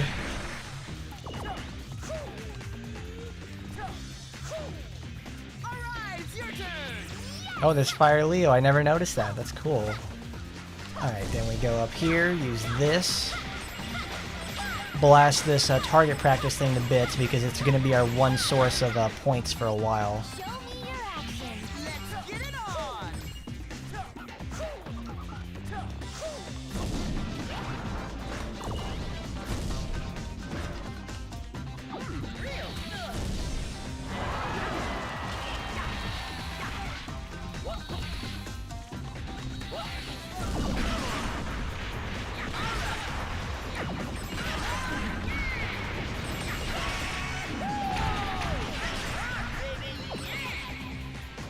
Because they give you an unlimited VFX right there, so you can just start chaining a massive combo and have enough points to actually, you know, complete the mission with a nice grade. Because it's very unsatisfying to get a bad grade on this mission. It really is. Because it's like, it takes a lot of time and it's minimal reward.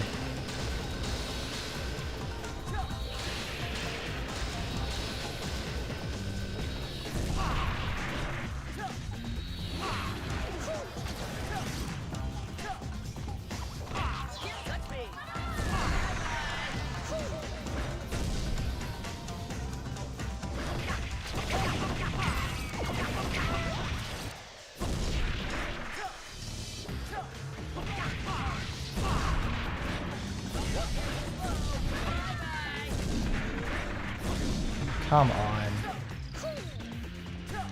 God, this fucking sword, really.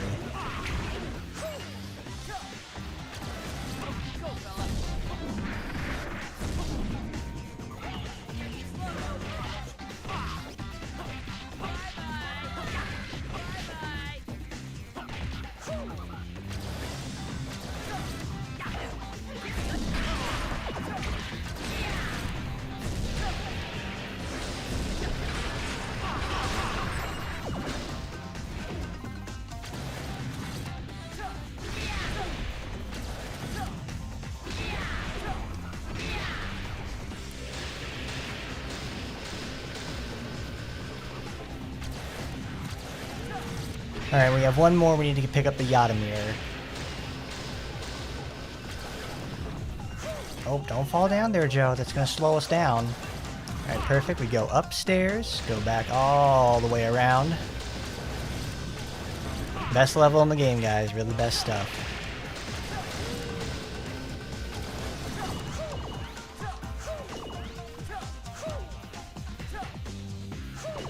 It makes me wonder if they actually wanted to have Joe with a yellow suit or something at the start, but no, he's like supposed to be like, you know, the Red Ranger. Red Rangers who don't wear yellow suits.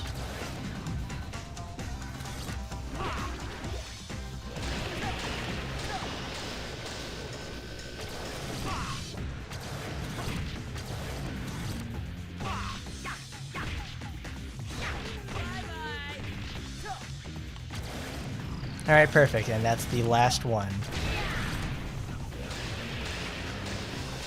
Obviously my time is not going to be the best, but...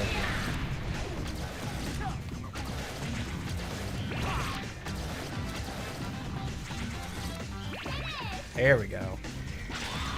Wow, they give you... That is a lot of time for it, and I was messing around with it for the most part.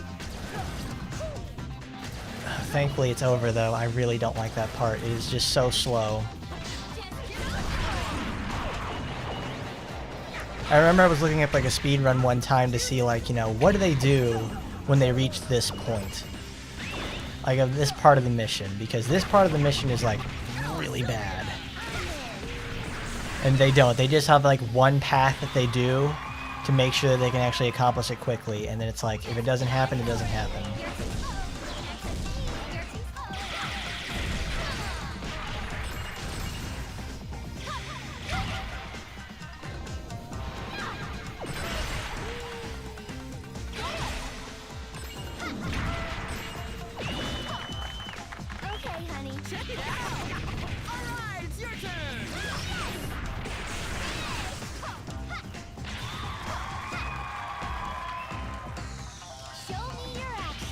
Like, they give you, obviously, 2 easy missions to come after this part, and then it's like... Then they give you a mission that's, like, really nice in terms of, like, catharsis.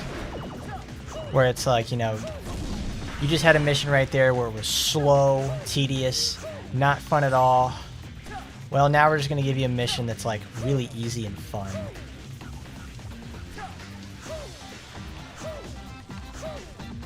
Come here.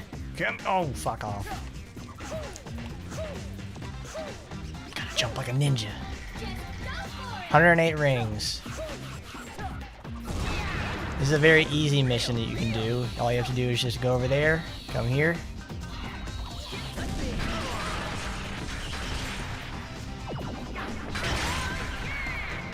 And just sit here and hit enemies into each other for the next like 5 minutes. We have 34,792. Let's see what happens after that. Alright. What did you say there, Raptor? Do you think Alicia and Maya will be in Action Time? I don't know who either of those characters are, so it's, I may have to say probably not. I'm not one to pass judgment like that immediately, but, I guess they may or may not make it. So, it totally depends on how they are. I mean, who are Alicia and Maya anyways?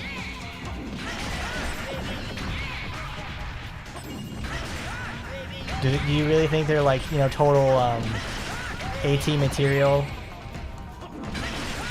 Like they should be in there like right now, or like a collab or something like that? Because honestly, I don't think a collab with no collabs would work. I just really realized that, like, you don't make collab characters, you make collab supporters. What am I thinking?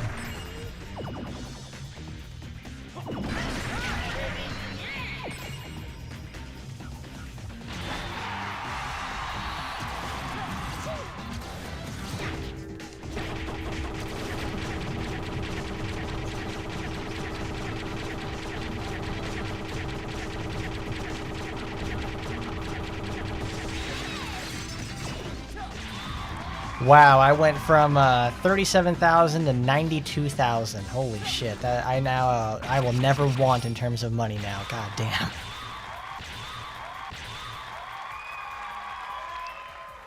$77,000 points. Well, that was like 60,000 points right there. Jesus, we're gonna have 100,000 points going into this next area.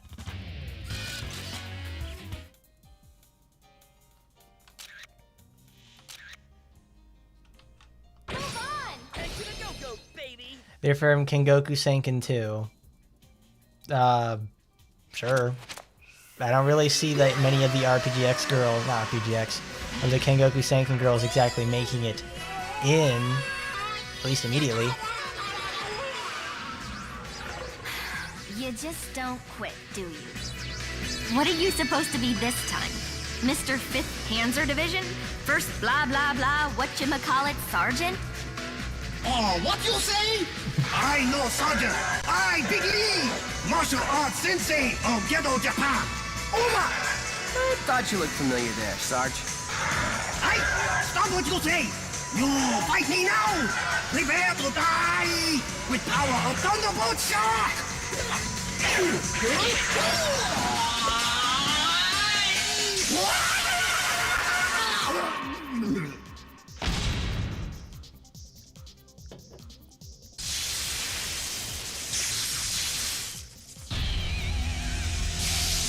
There's our boy, Well, Alistair. if it isn't my eternal rival, I now declare this movie mine. Hey, I know you.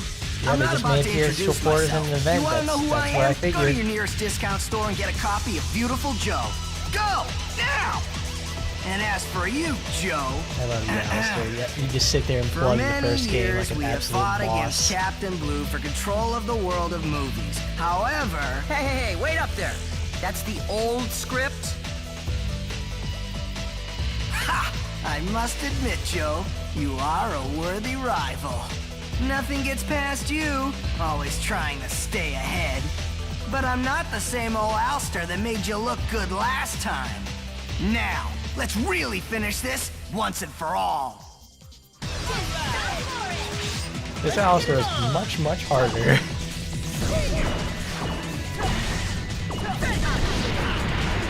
Like, this version is much more difficult.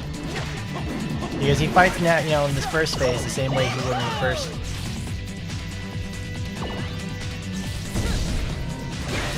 He fights in the first phase as much as he would in like the first game. It's still very easy.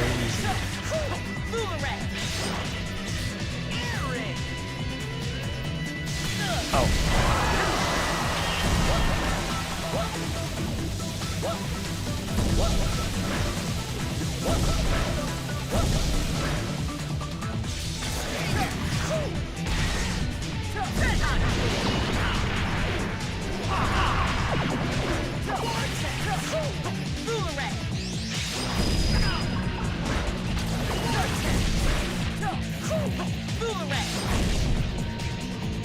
Where are you? Perfect. That's phase 1. You win, Joe. I knew you weren't blessed with those knockout looks for nothing. And the lady? I wouldn't be lying if I said her beauty had me beat from the get-go. Alistair, she had me beat from the get-go, too. She's what I fight for. And to protect her, I'd do anything. Oh, Joe, you're my hero. Not bad, huh? Alrighty, that's a wrap. Moving right along to the next color film. Let me see here. Whoa, Pops! Hold up a minute. This is the best part. You're right, it is the best part. Because my boy's about to get juiced. He's about to get powered up. Pops, what'd you do? Hey, what's that dark... Don't tell me. That's the black film. Huh? Yeah, there was a black one lying around here, so I set it up. Did I do something wrong? Pops, haven't you been paying attention? Joe, look!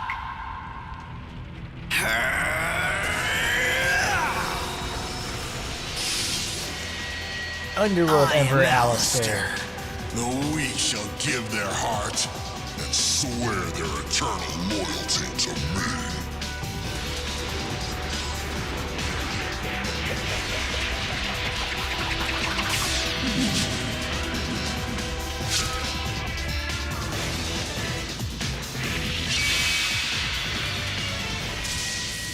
Alright, Alistair, let's rock. 2 more areas open up now.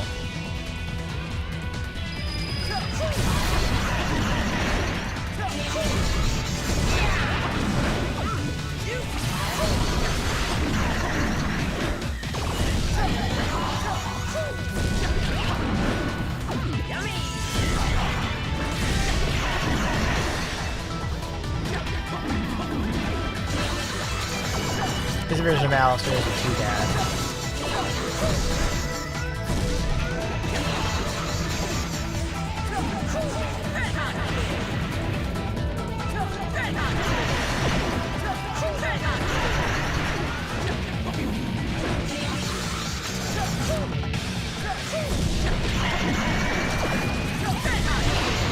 Still gets his ass pretty much kicked every single time.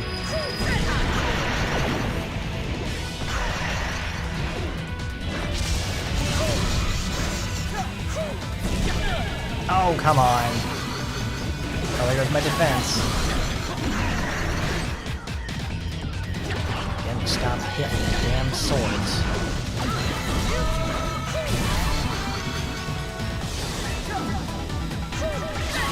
Hiya! And we go for 2. And get hurt by the lightning. From Kenny. Beat up a brick. Oh, God.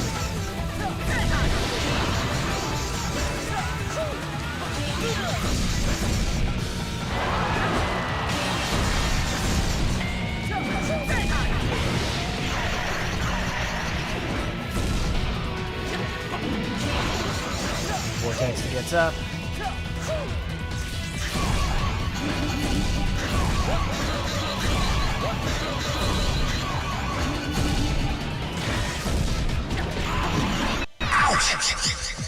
Yeah, ouch, motherfucker. You just got owned.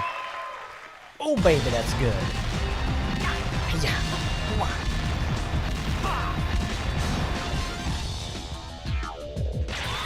90,661 points. Not bad.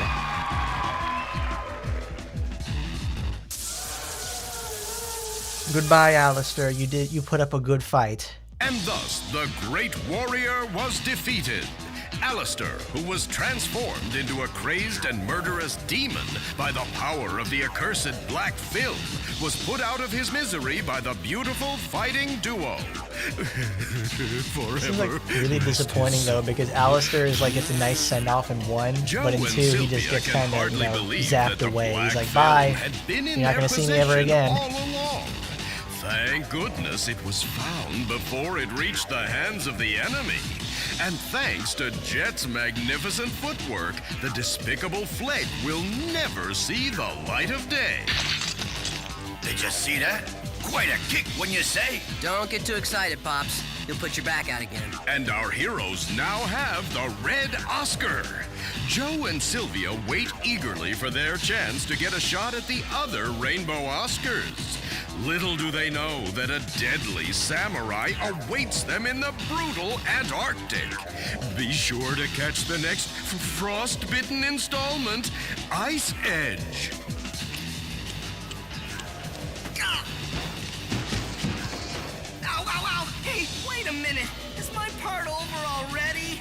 No way! This can't be! Hey, you, put a word in for me, will ya?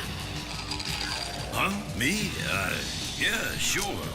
But first, let's get the next film rolling. Any preference? No! Come on, help a brother out! I'm packing heat!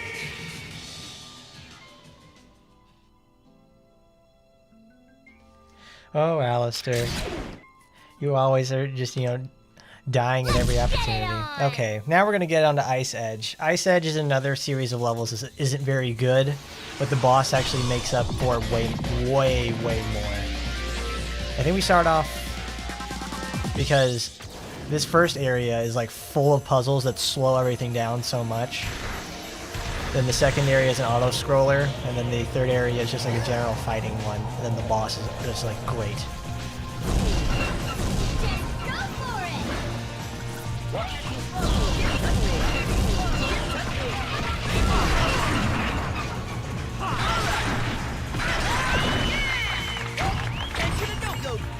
I'm missing you. Baby, I'm missing you. Oh, fuck off. I'm missing you. Excellent. That's a V rank. Perfect. It's a good start. I think back there is, it's a hamburger or something. But that's not too bad. But, there's so many cutscenes in this, one level. Right there, they show me, obviously, how does the snowball work? Okay, you need to put the snowball over there to send it over. Okay. In that previous area right there, we had to see all 4 enemies spawn in. I'm like, I didn't need to see them spawn in. That was actually that's an actual detriment to me. That takes so long to happen. Why does it take so long?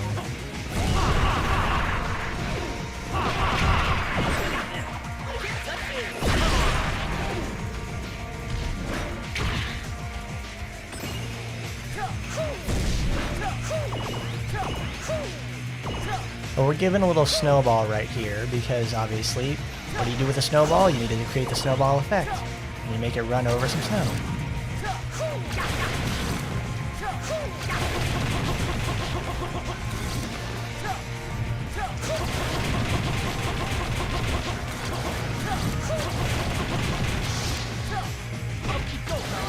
Stops growing after a certain point, then you shove it over. Plop open the hole. Perfect, get another V. Next we have another mission that's kind of annoying, but it's doable. We just need to get upstairs. It's pretty simple, but you have to do it very, very quickly.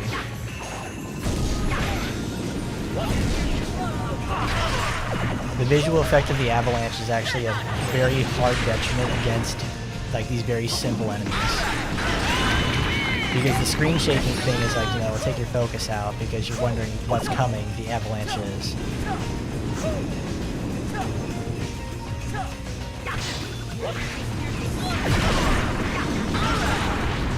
So when the avalanche is right there, you're gonna like get messed up or something like that. And the avalanche does no damage. All it does is just push you, which means you're gonna mess up your combo really badly a lot.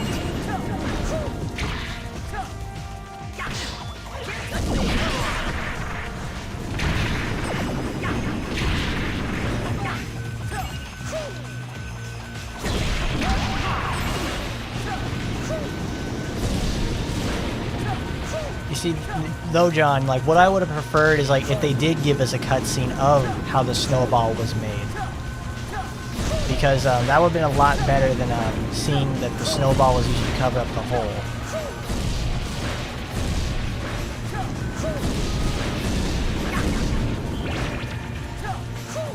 Rather than just having the snowball cover up the hole, I would just rather than show me like what does that do? How do I make a bigger snowball? Because this game inherently actually expects you to have experienced snow.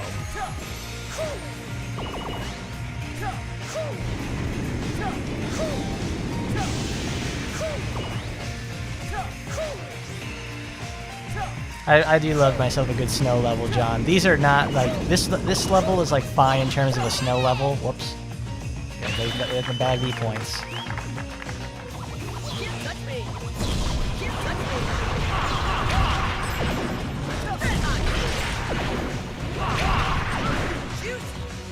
Like, this is a nice snow level in general. It's pretty fun. I'm just always much more partial to like some of the earlier and later levels in this game, because like this one has like this whole level is just filled with like start and stopping all the time with all these puzzles and all the enemy fights. Because the first game had an auto-scroller segment and it lasts 3 minutes. The next auto-scroller segment for this game lasts like 8 minutes. And I can do nothing to change it. Actually, it's 2 auto-scroller segments from what I remember. So it's like really, really bad. It's so slow. How many levels are left? I think we are in chapter 5. So there's, I think, 3 chapters left, which is about another 12 levels. I'm getting through them pretty quickly, so it won't take too long. I can actually probably finish this in one stream, which is actually my plan. This game takes longer when you like watch all the cutscenes. Like it takes way longer.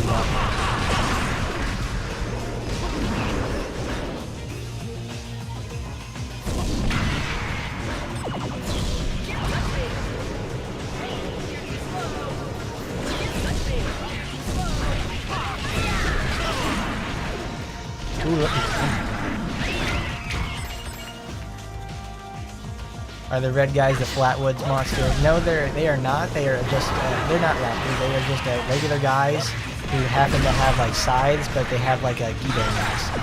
They look like some sort of like Japanese mythological creature. Not mythological in the sense, but it's like they look like some sort of weird Kabuki mask or something. Kabuki mask style animals. And this game is like super smooth all the time. Like I think this game runs in native 60. I think the GameCube games run at native 60. And they're like blazing fast. Like I didn't need a cutscene of me telling me to go up. It doesn't really work out in its favor, but they did it anyways because this game is kind of weird sometimes.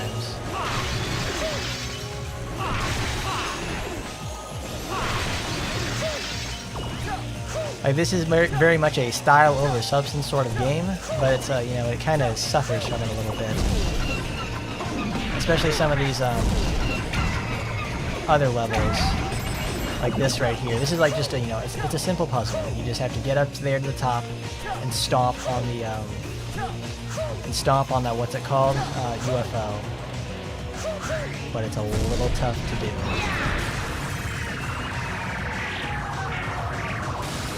I can skip all these cutscenes, but it's like, you know, I want to show it off a little bit.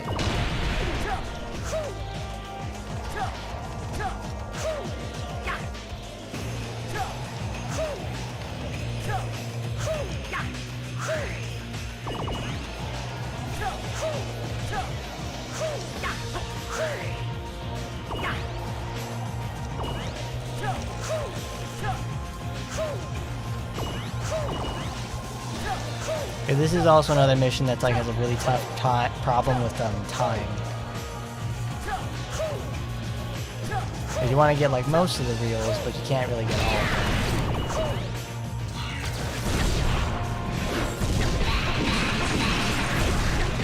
Kaboom! Let's get a move on. Got to the cable car. Alright, perfect rainbow view. Great. Side, perfect.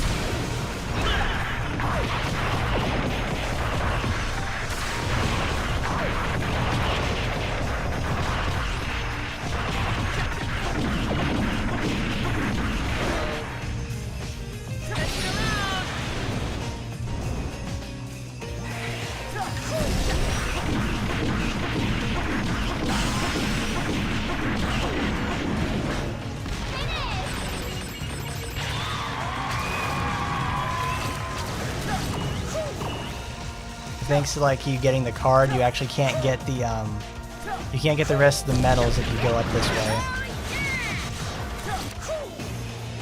because it despawns all the ice.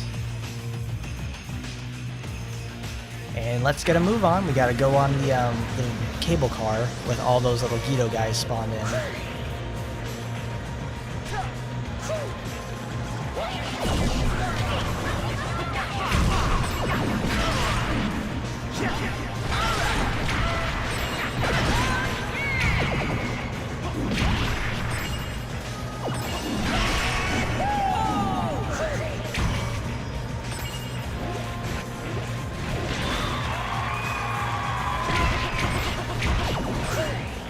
Come here. Come here, buddy.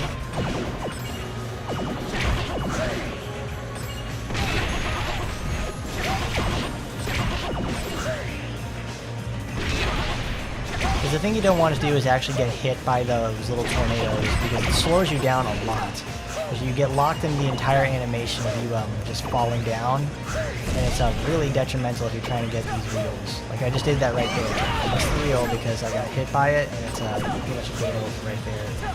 If I was going for perfect reels, I would have to reset.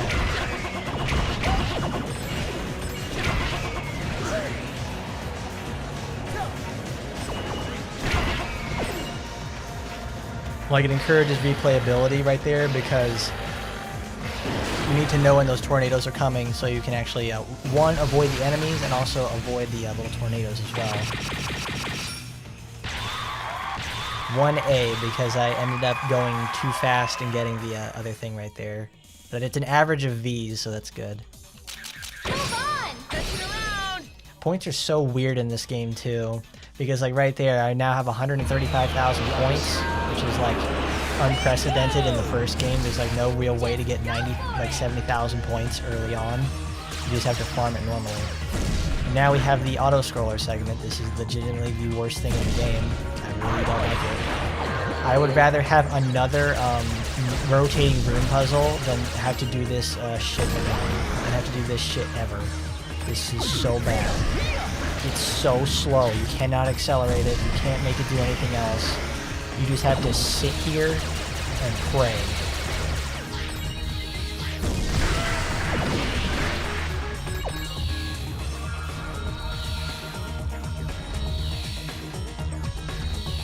I think even on kids, I still die on this, because like later on there's a whole segment where it's like they just fill the screen, it turns into a bullet hell.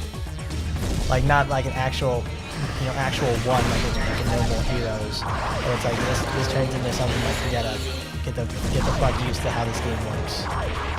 It requires the usage of both Sylvia and Joe in the most egregious sense. You really need to be on your toes with this. This level sucks.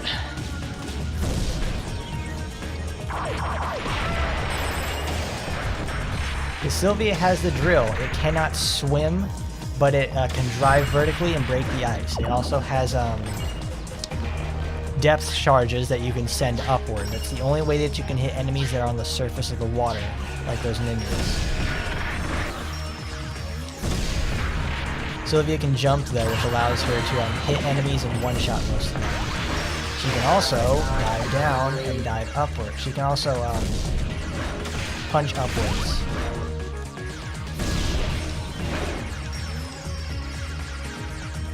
And right there I have fucked up the jump, so I can't get it.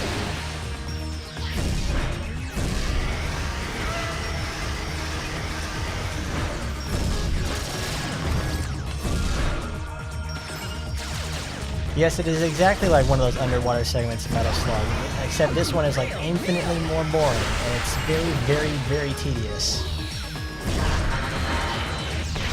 This is usually like the part where I end up just like, I get really bored during this segment because it's like, it's very slow, and I get really complacent because of it. So I'm just like, I'm taking a shitload of damage right now. I don't like doing that, but it's like, it's an inevitability. I should have bought a take 2 for this section. Because if I can make it to the next one, I can just reset there when I die. I have 8 lives, and I don't expect to use all of them, but they're really good for this segment. As long as I don't get a game over.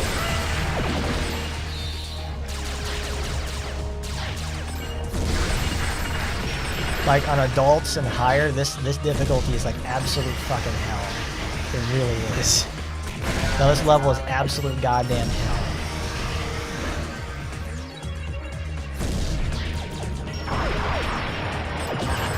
Oh, they took a very innocuous segment from one and managed to make it like the most boring shit ever. How do you do that?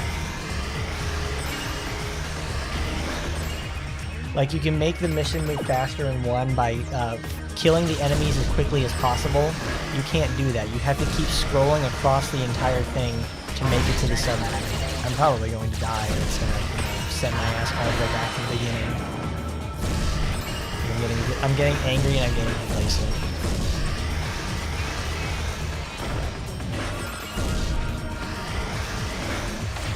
Like mechanically, this is a very, very easy. This is just fun. Dandy. And the thing is, like, you have to sit here and you have to do this segment. This absolutely kills replays for me. Like, I can play Viewtiful Joe 1. I don't mind the ship segment at all, because it's like I can do it very quickly. But this part, I just have to sit here and wait. I don't know why they made this segment, like, obviously you can kill the enemies, but you have to wait like 8 minutes to complete, 8 minutes to get to the submarine, and then you can do the rest. But the submarine is where you can actually be fast. Here, not so much. It makes me glad I'm actually playing on kids though, because you have a lot less health and you have a lot more. You have a lot less health in the other difficulties, unless you buy more health. You can't Ukemi either when you're You can't Ukemi either when you're in the submarine and in the drill ship. So it's like really bad. There's this submarine segment. Ooh, there you go. There's our space carrier reference. This part sucks.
I need to hold still right there so I can, not die, and 2, so I can actually make sure that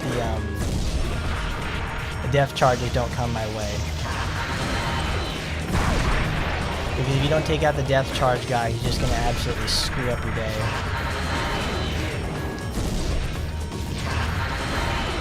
Also, the hitbox on Sylvia's ship is like ass. Because like you can see right there, the drill is hitting. It is completely hitting. But no, not here. Not at all.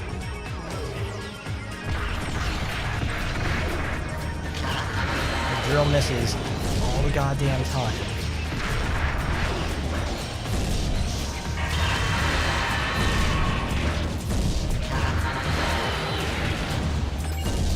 I probably should die and like get more health out of this.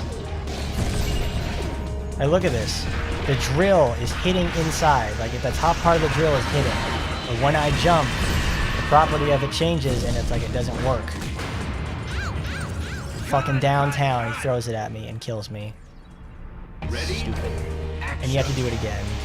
Like the whole thing. That's why if I wanted to die, I wanted to die here. Because at least when you die on the ship, you respawn at the ship. When you die in the middle of the level, like in the other segments back there, it's like you just sit there and you just have to like wait again. At least in this portion of the level, you can actually manage by like killing things quickly. It's skill-based. It's a skill-based area, is what I'm trying to say.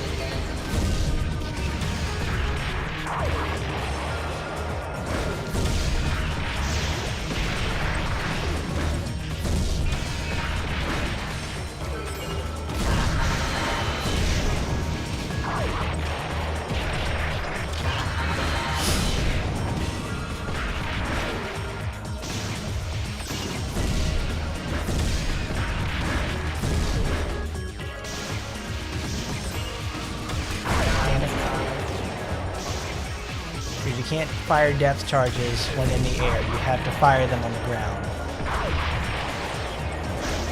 Like, this whole level just is not good.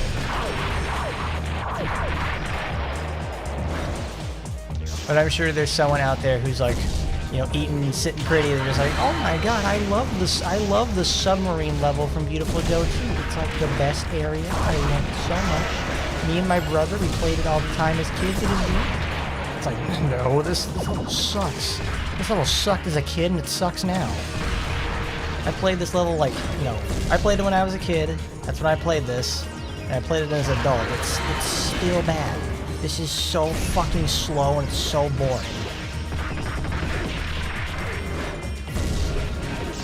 Obviously though, because I play like slow and I play slowly and also I'm like playing terribly too. Oh my god, Silver, please stop messing this shit up.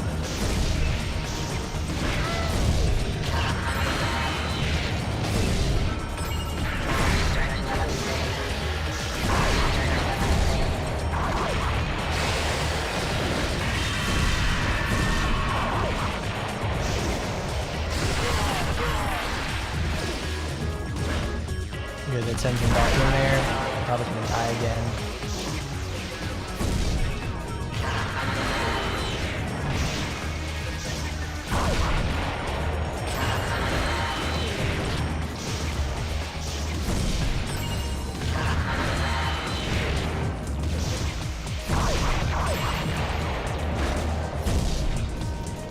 Yeah, this is a very, well, I died earlier.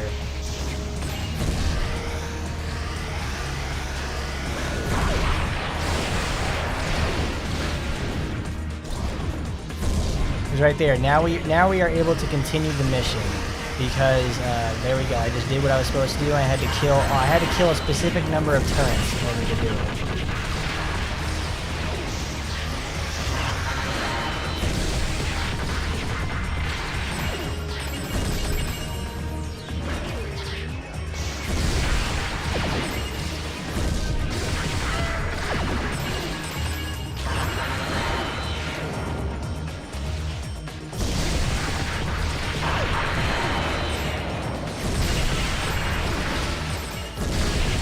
Like the whole point of this mission right there is just to kill a certain amount of turrets. That's all you have to do.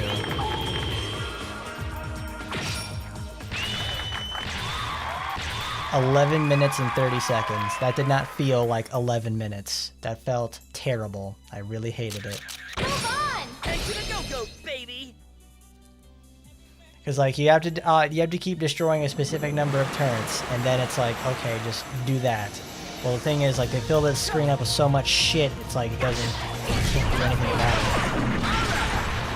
Now we get to a regular fighting level. Like, this is like the only really, enjoyable level for me in Ice Age. Like this is, for the most part, this whole area sucks. I really hate the auto-scroller segment so much in this. It did not need to be that slow, that boring, looted.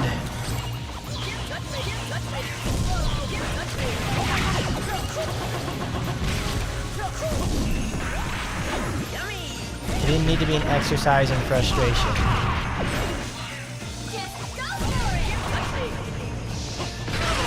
Though a little bit of it is more of like I forgot how the mission worked for a moment, and I was getting my ass handed to me. But it's like it is such a long mission.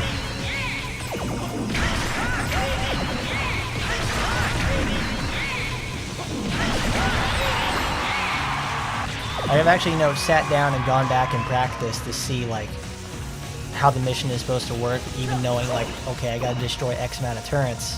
It's like, even then, I still have to sit through that extremely long situation.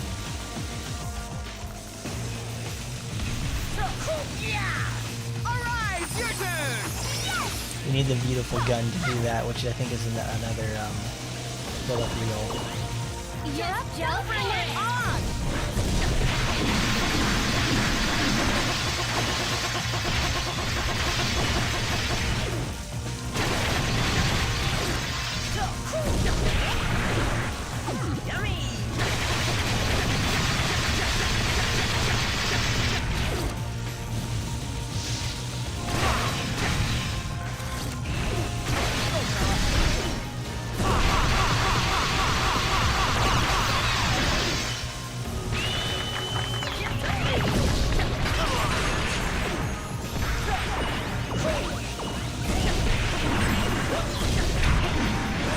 That mission right there is not even really a mission. It's just like, okay, have you experimented enough using the zoom punch? Like, that is not a mission. That is just a literal puzzle you get to do, like, to complete the first part of the mission. Like, this game is just so weird with how it does things sometimes.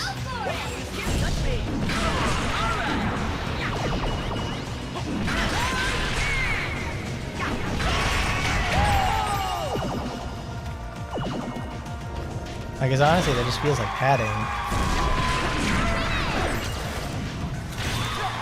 Like A on V points. There's also spikes on the ceiling, which is like very hard to notice at the first time. You don't notice it until like you're at this point where you're trying to jump up and do it. It's like, okay, there we go. That's what we needed to do. It's like, this is spikes. These purple things are spikes, and like you won't notice it until you accidentally hit one, probably during that like last fight we did or the next fight we're gonna do. There we go. See, there we go, I just hit it. Like, I didn't even know that one was there. Here's another auto-scroller section. This one is 100% controllable by you though. There's also a lot of nice rewards you can get in this area. So it's like, it pays to like, explore and use your fast and slow methods to,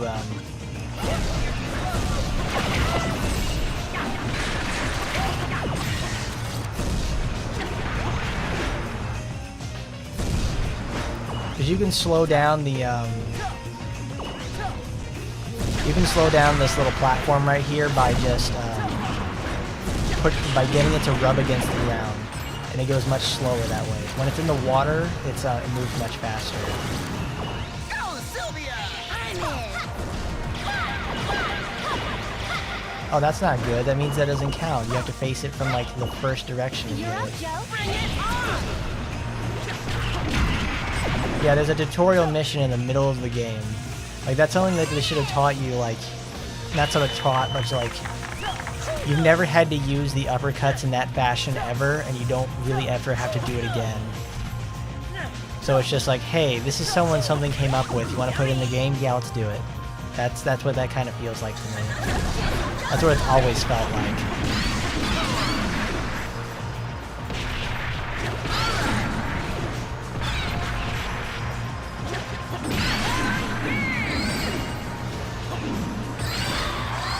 And this is why I don't really like this game as compared to like 1. Because they don't have that sort of shit in there.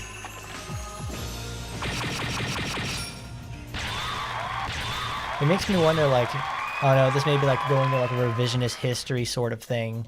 Where I'm thinking like, this is obviously still made by Clover. So that means, did they get the original team for this? Or is this like a B team working on this sort of game? We're at the boss now. This guy's really fun. And he almost makes up for everything inside this whole Sorry stage. to keep you waiting.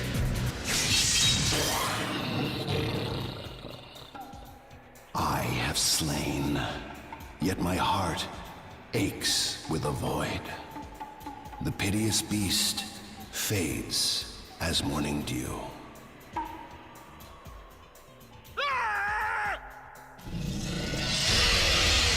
Frost Tiger.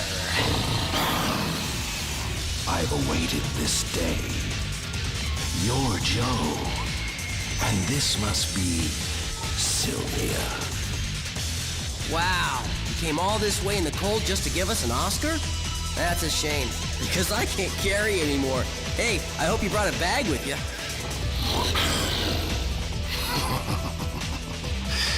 Quite a character indeed. My name is Frost Tiger. Joe, I heard you gave my brother, Fire Leo, a hell of a time. You're Fire Leo's? What is this? Some revenge thing? You've got to be kidding. Thank you, If Sylvia. you lay Good a job on finger on calling my out little on Joe, this shit. you'll be worse off than your brother ever was. Sylvia? That's my girl. Not bad, huh? Revenge. I cast those feelings aside long ago. Only the calm and cool can attain true strength. And 'tis true strength that I seek. Oh, I see. You're talking about that wannabe samurai mumbo-jumbo. You do what you want, but we still need that Oscar. You probably don't have any use for it, right? Indeed, I do not. But if one wants something, one must be willing to fight for it. To die for it. Cast aside your desires and fight. Or this Arctic wasteland will become your frozen grave. I'm blazing inside, little snow tooth. You ready for some heat in the 3rd degree? Alright, hopefully I get this right. Perfect. Great start.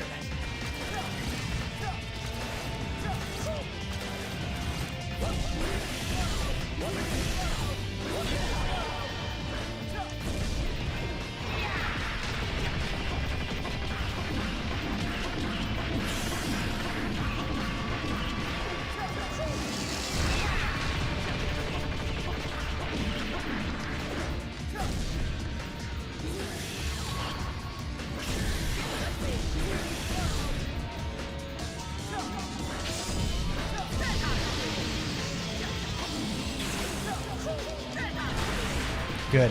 Perfect.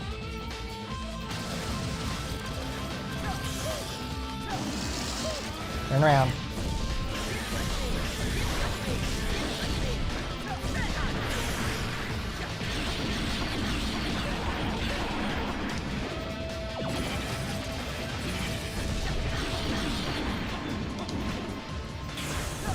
Damn it.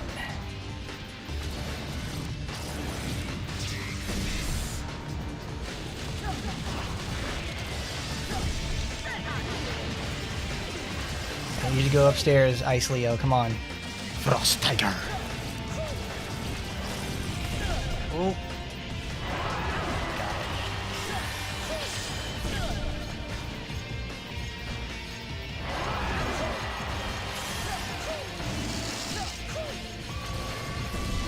Now he's regenerated his aura.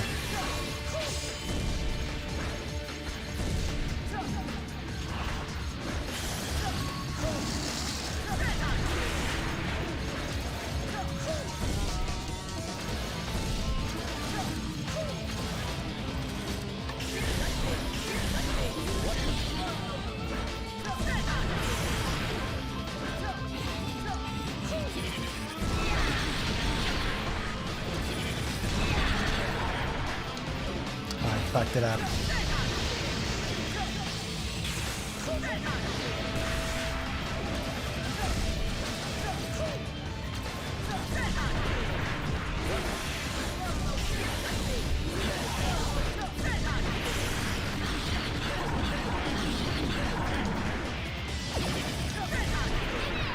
Excellent. No damage, well, for the most part. Battle after battle, I sought to attain the glorious path.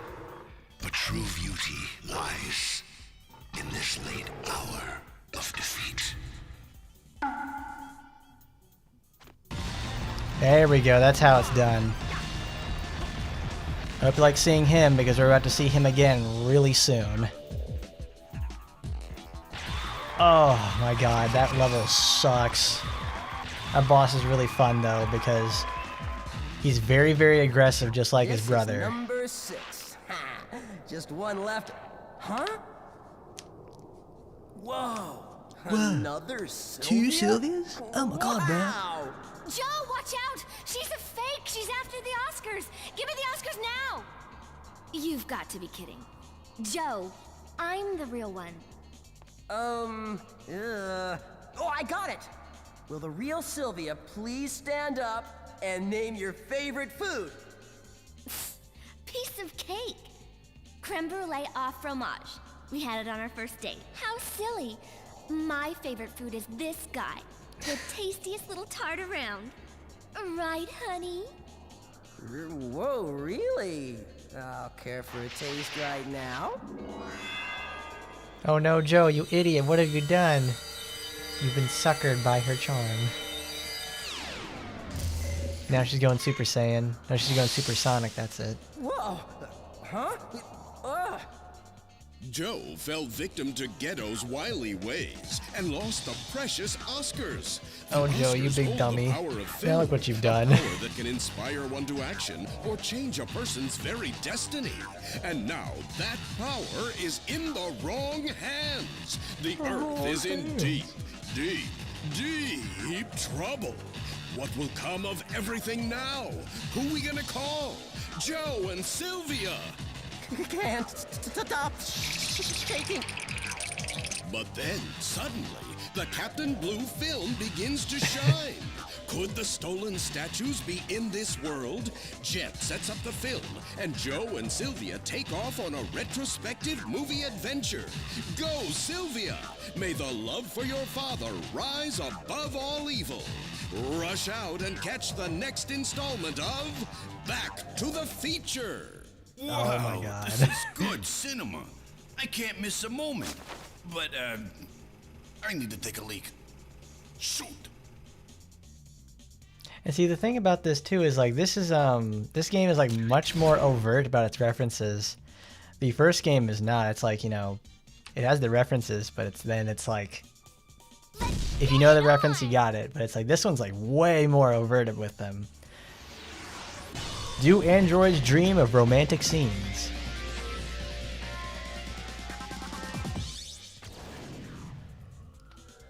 A wonderful retrospective look at the first levels of the levels of Viewtiful Joe 1. But what makes this special, though, is that all of these are boss fights. We have the boss rush like this early into the game. So, you've come. You fought all this way without even realizing it was all a trap. But thanks to your efforts, I was able to analyze the data from all your battles and use it as the basis for my most fearsome creation yet. The Miss Bloody Rachel!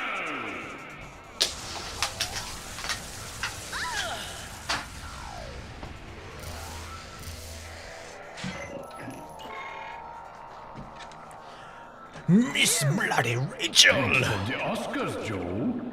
Now there's only one more left, and our forces are approaching it as we speak. You will perish here, and we will triumph over all. Now, my dear Rachel, take care of these worthless rats. Confirming target. Commence warm-up function. Reset battle environment.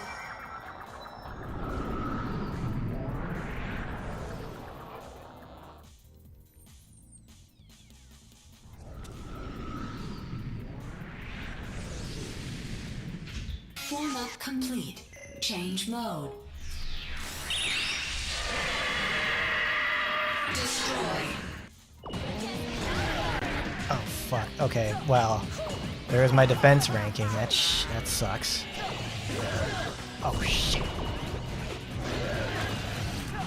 Yeah, this is the boss refights. This is a very difficult segment because, well, at least this first part is, because they throw this on you immediately. And I was gonna describe some stuff like, you know, they changed some things thematically. It's like, oh, it looks pretty cool, right? It's like, yeah, it looks cool, but you gotta remember the thing also, she does way more damage. She's a lot faster than Sergeant John. She makes these guys actual threats. Like, I obviously had a really easy time with them for the most part, but now she's really tearing into my ass. Mostly because, like, I'm just sitting here and trying to collect all the items. And I'm nearly dead.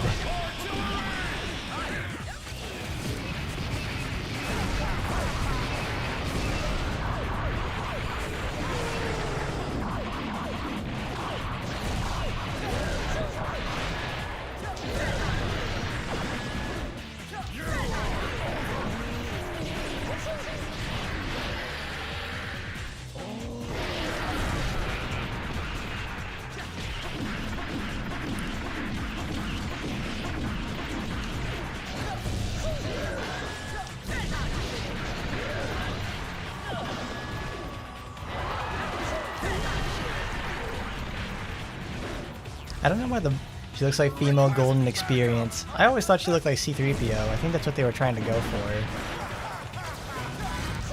But I see what you're getting at though with golden experience, because I think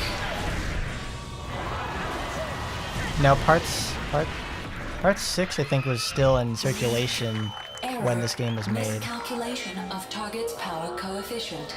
Recalculate. Sorry, Rachel, dear. Our stats are off the charts. That's right, lovely Rachel. Forget all this math and come have a drink with me. Yeah, all three of us. A drink, together. How does that sound? Cannot compute data, have a drink. Reset environment and recompute.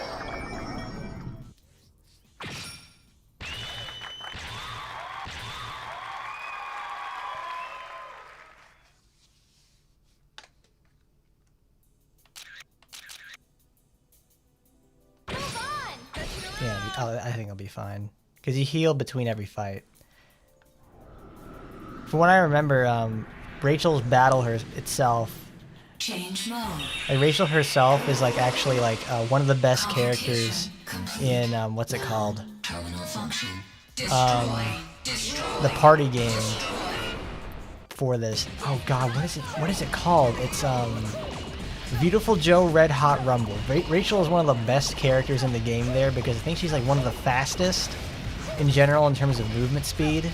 So she's able to pick up a whole lot of shit really quickly. And she's also like one in terms of attacking speed as well. So it's like she's goddamn near unstoppable for the most part. How you doing there, Jugao? We're playing some Viewtiful Joe 2, and I'm really just tearing into this fucking game. Because I love this series a lot, but I really don't like this game. I don't like this game as much as I love 1. I have a lot of choice things to say about it. Where are you, Rachel? Oh, Jesus Christ. You go, girl! Fight!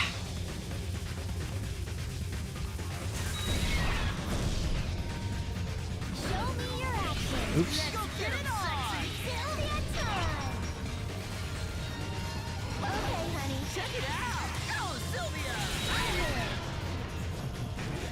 messed up. There goes my defense.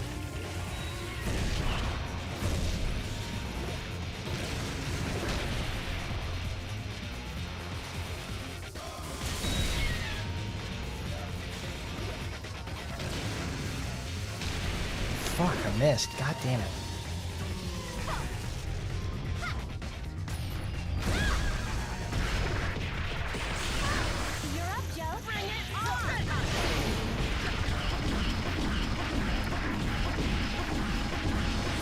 Alright, that's what I was talking about earlier though, like how you can do like a shitload of damage to Flinty Stone because when he's asleep like that and you have the thing on there, you can do like one whole bar of his damage. He's so slow though, so that means like you can just go absolutely fucking nuts against him.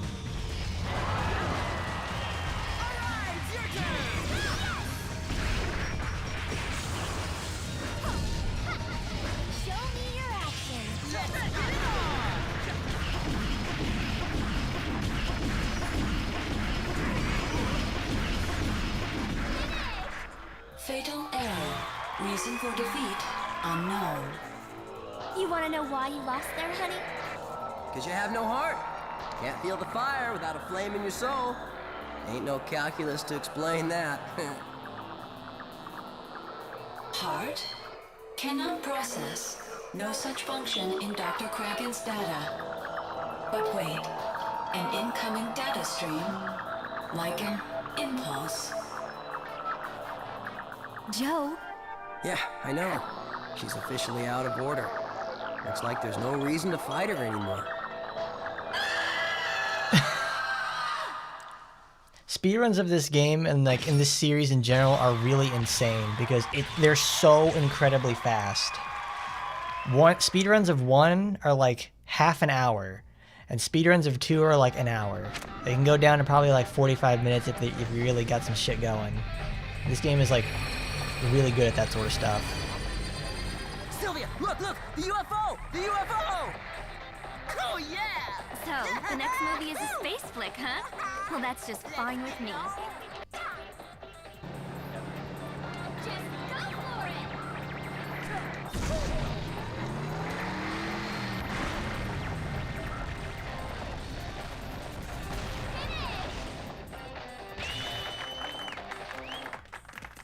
Okay, I've got the next film ready. Oh, man, I'm gonna burst.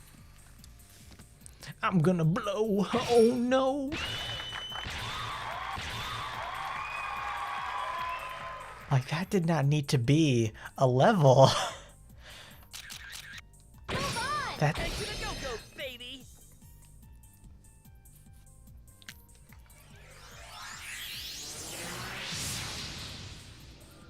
War Droid, the What is exploding. HEART? Input data on heart. Sure, honey, but no more of this destroy stuff, okay? Let's be a little more upbeat. Okay, Sylvia, let's give her a crash course on the last lesson she'll ever need. Let's give you a whooping, Rachel. You're in need of one. Oh god. On like Ultra on V-rated and higher, she's like insanely fast. Like, you know, Leon in general was not very quick, but fighting him now is like, fighting the Rachel version of him is like really difficult. Because traditionally he was never on you like apples. He was never on you like white on rice. He's just always traditionally been like, you know, very slow, even on higher difficulties. At least for the first round.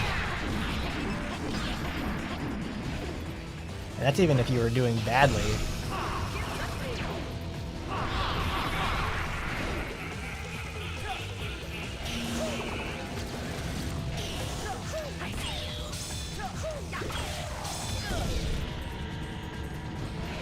Oh, there goes that.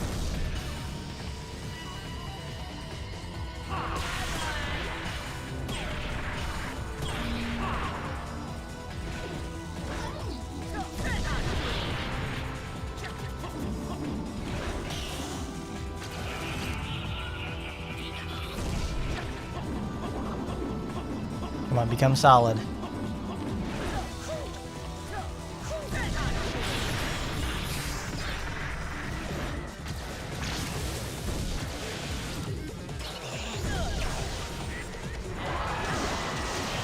Like that, this whole segment of the game is like full of really short levels like that, and it's like kind of irks me because I was not used to that whole situation when I was first playing this.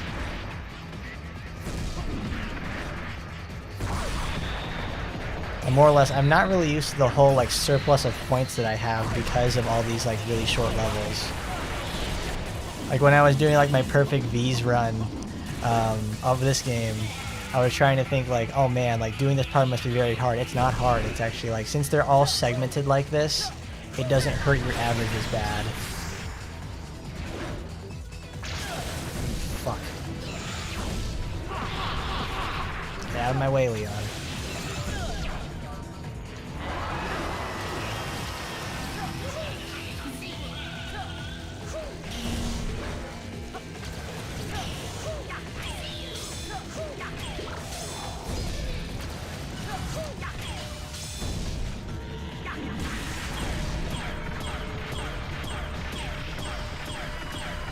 That's it.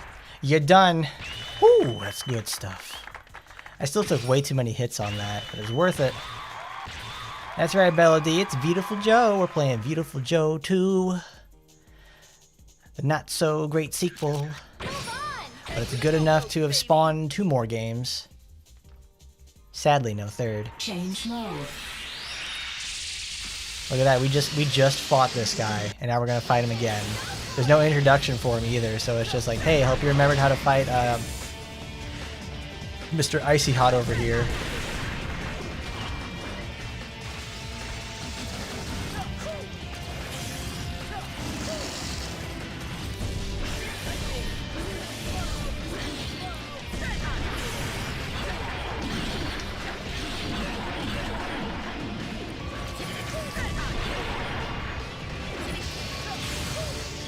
Ah, shit, didn't get it right.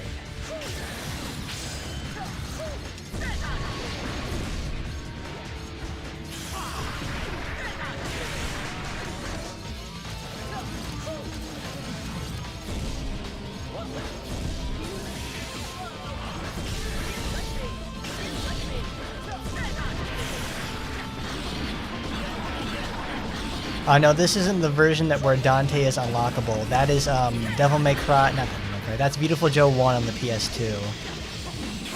I should really spend like a day and just like show off like what he does in Viewtiful Joe 1 as a character, because Dante in Viewtiful Joe 1 is actually like insane. He's really, really strong.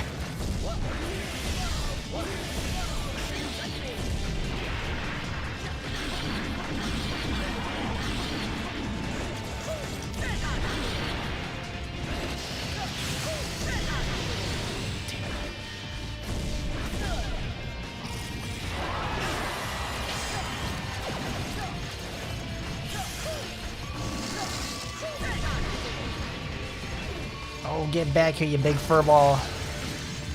Don't you run away from me. You're making this really difficult, bruh. Oh yeah! Took out your shield. I think that does a little bit of damage to you, actually.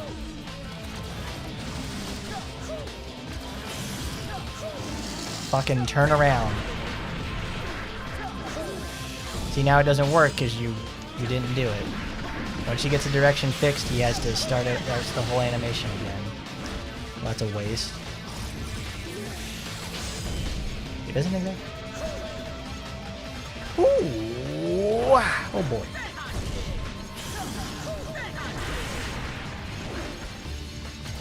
Oh, I'm very familiar with the Sparta boys. They are very strong men. Two of Capcom's strongest characters. Well, that's probably why they made them. That's probably why they made them absolutely busted. Marvel vs. Capcom 3. Especially X Factor Virgil, where he just like sits there and turns the entire tide of the game around in like 1 second with his X Factor moves.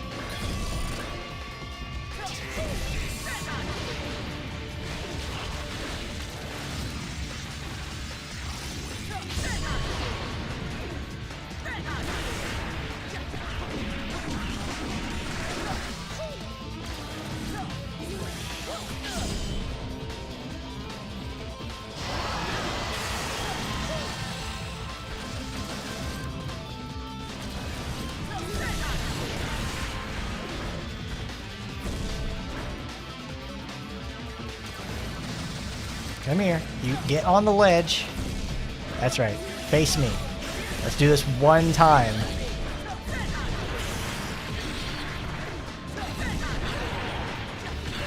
See, look at that. You ain't so tough.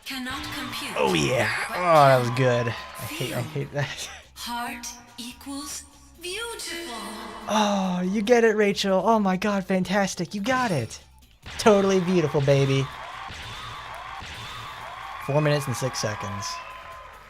All V bonus. Every single level in this whole chapter, if you get a rainbow V on it, that means you get 20,000 points each. There are 5 chapters to this. There are 5 levels in this whole chapter, which is another 300,000 points. Like, they just give you points willy-nilly. It is insane. You will never, ever want in this game. While in the first game, you are starved. Unless you get really good at the game. What is this? That's it for your lesson. Think we were too harsh on her? Maybe so. But now she understands what it is to be human. Rachel, could you please give us the Oscars? Affirmative. No. You've done it this time! What good is an android with a heart? You've ruined my prized creation! Now it's just junkyard trash! Oh my god, Dr. Crankin, what are you doing to her?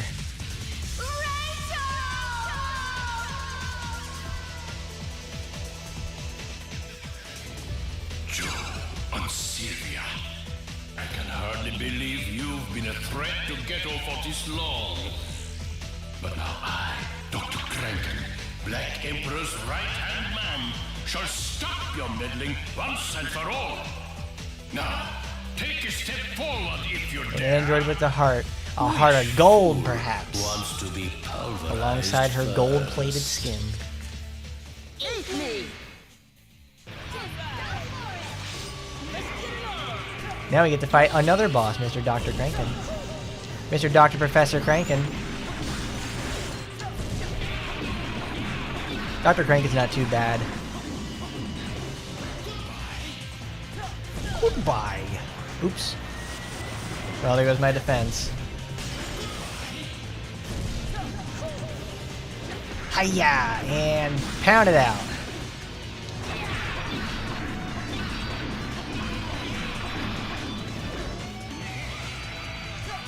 Is this where he goes sicko mode? No, not yet.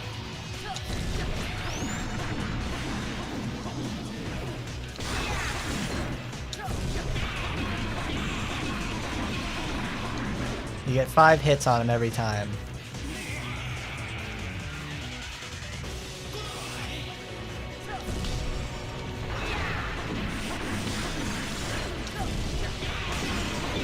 Four, 5.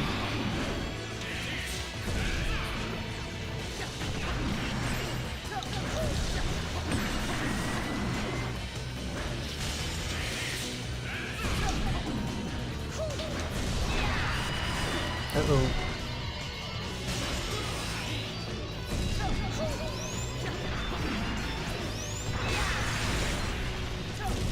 One, 2, 3, 4, 5. Slow everything down. Just keep holding the slow button because that literally will solve all of your problems. I think you can actually play most of the entire game just by holding the slow button down. It's pretty insane. Oh, also, Bellody, your stream had an outage this morning, and it just abruptly ended for me. I don't know what happened there, but you didn't come back in time, so I was just like, I guess you weren't going to continue or something like that.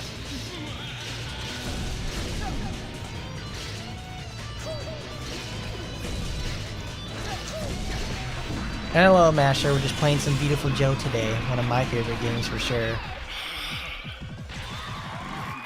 All right. Black Emperor, glory to Ghetto! You want glory? Maybe after you repent, but that'll never happen.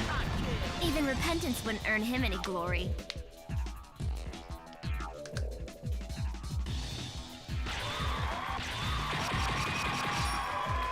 slow everything down. Go as slow as possible.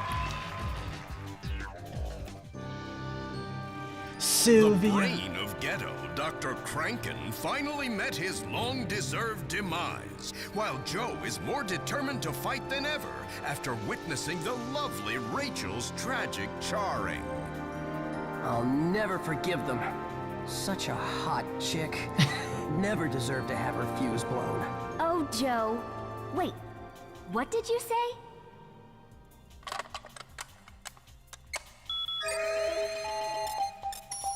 Thank you for teaching me heart and the beauty of life. Thank goodness. Rachel, promise to be friends? Yeah, let's be friends, Rachel. Give me your number or something. Or not. Friends and LOVE. Bro, they didn't need to give that android a fat ass, but they did. All the way to the sensory fibers of a steel android.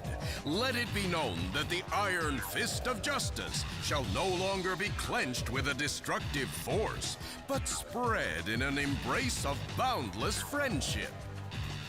Joe entrusts the 6 Oscars to the most dependable man he knows, Jet, and heads off for his final mission, a mission whose outcome will determine the very fate of humanity. Great. All right. I think this is the final area of the game. It's the last few missions.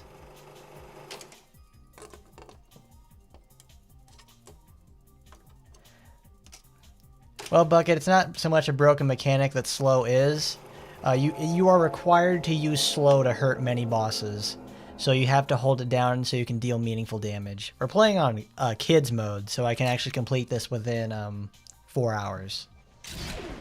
Because if you play it on any other difficulty, they just turn into sponges. There's like 0 in between. Starship Beauties. Oh yeah, baby. The final stretch. Oh, but you got the gems to get Kiara her new swimsuit outfit. That's very good there, Jugao.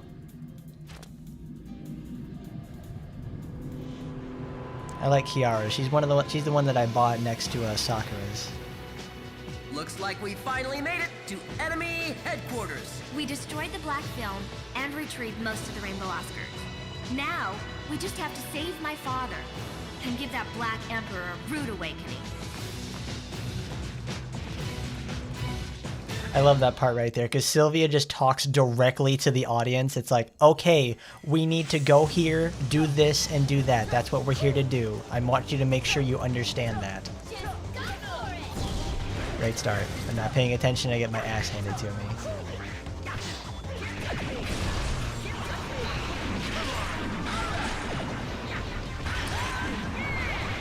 I remember a long time ago, I think I saw this like little post somewhere, like people doing combo videos for Viewtiful Joe. They like using this hallway because it's unobstructed, and it's like it's an unobstructed area with very strong enemies, so it's perfect for doing long combos with. I have no idea how to get efficient combos going in this game, like getting really long style combos inside there, as compared to something like 1. I can figure that out in there.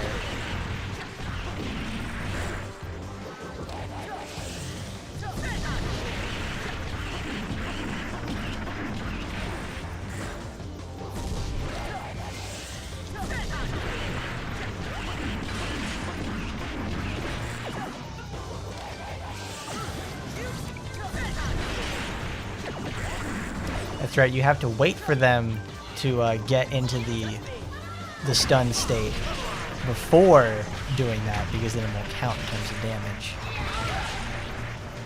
It's that little bit of waiting, you can't be that aggressive, which is like very weird to me, because they always encourage you to do something like that in the first game, but now not so much. I guess that's more of the combo stacking oriented stuff.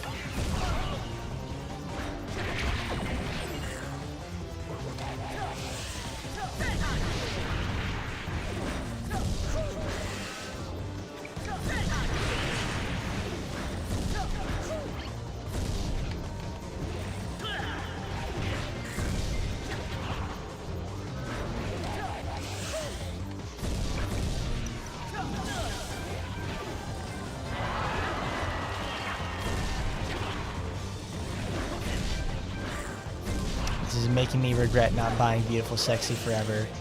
Because it's really good at getting rid of these little spiders.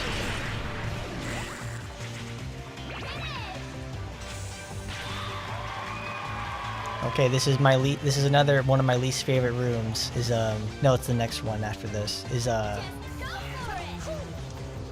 this is it. This is hit the buttons.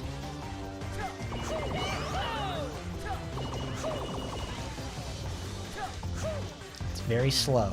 Okay.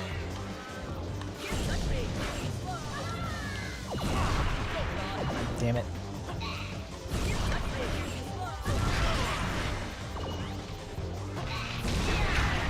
Alright, I want a shield guy next. Because you have to get the distance right on that one.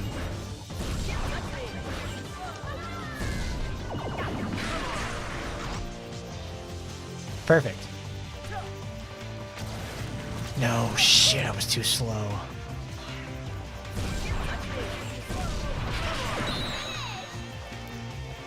Oh, I think I missed, actually. Okay. Thankfully, I'm able to get through that mission. Oh, shit, that was close.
And come on, buddy, come on.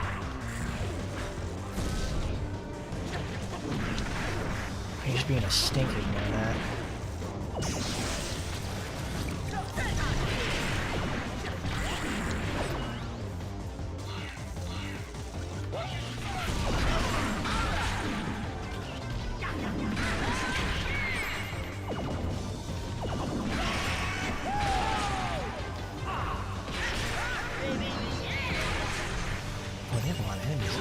Okay, it's just that guy.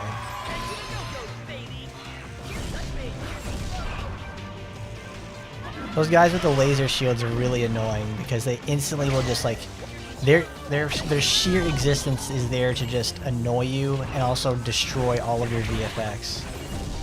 They're really rough customers, especially on higher difficulties.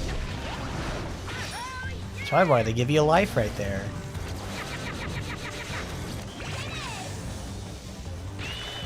Yeah, that was really, really slow. I figured that I would get an A.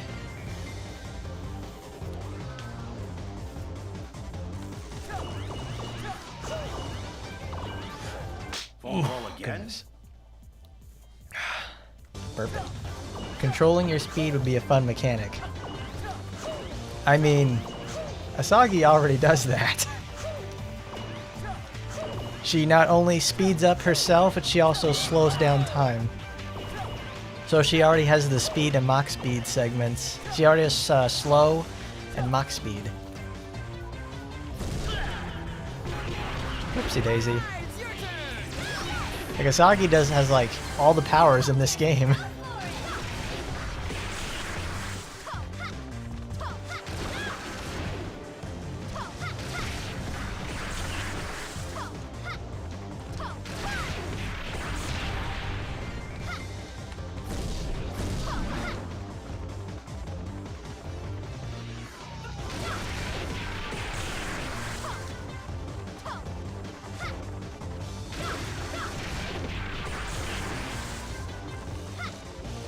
Come on.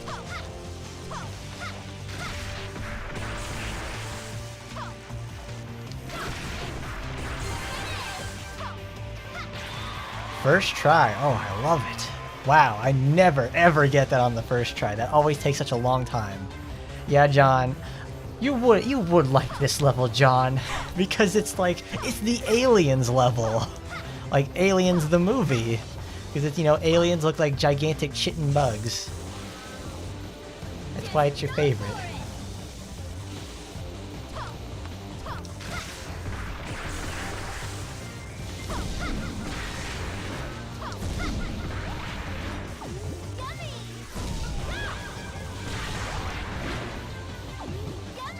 Alright. There's the alien, okay.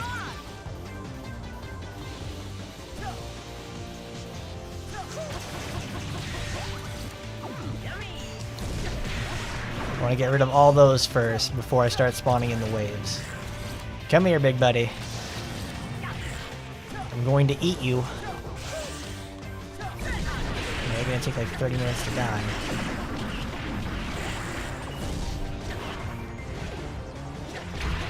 Get rid of you.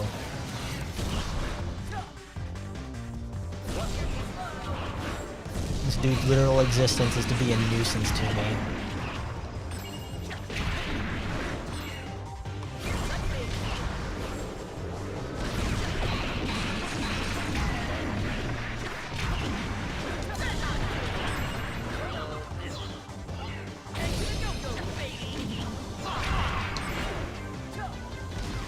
I'm not getting any combos out of this area.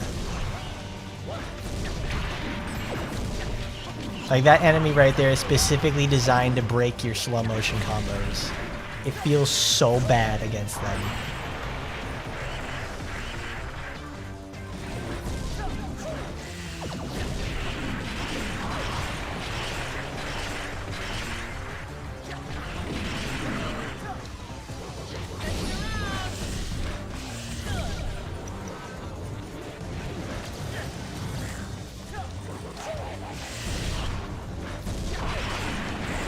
Ooh, wow, I actually kill him with the explosion. Good job there, guy. If I was using Sylvie, I could use your Shocking Prince for that sort of thing. There's Dr. Renee. She's a good fit for that sort of situation. A Super Sentai timing in with the Megazord would be probably pretty amazing, right? It would. I'd like to see them actually, you know, like, form up and do something with that sort of thing. Because that's fun. That's a fun idea. B, A, and V. Oh, horrible. Alright, here's our next tank mission. I need to get up here. This is the ninja tank.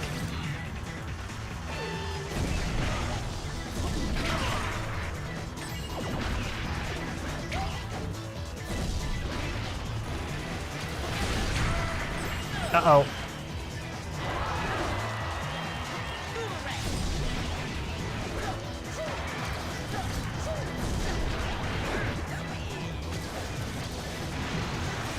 There you go, spin you out of the ground. Come here. Send him over.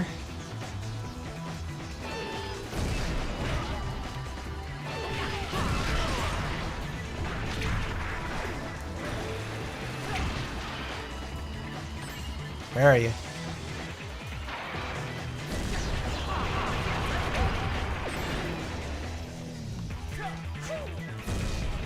Like, every time I think of the Super Sentai sort of situation, I always remember, if you guys played, know any of the Senran Kagura New Wave characters, there's a character named Hisui in there, and she's like, she looks like a Super Sentai character, and I always think, like, I want to see, and she always does, like, a hero show sort of thing. She actually has, like, certain timing and characteristics about her, too.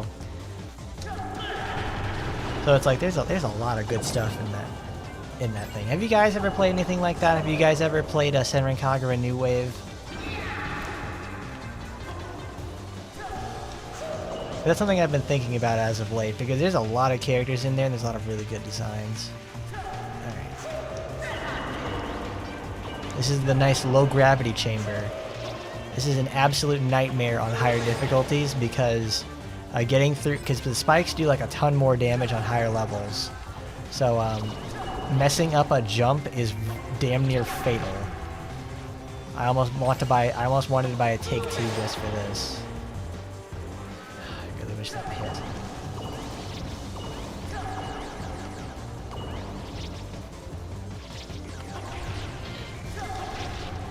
And there's also like the, oh shit. There's the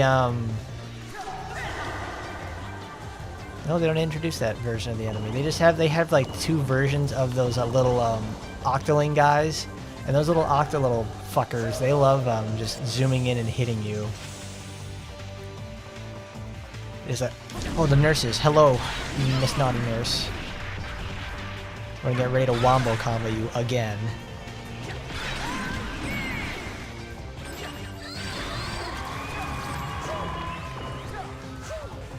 And then we got 7 more pretty lady fights to go through. That's it, that's the end of the level, okay.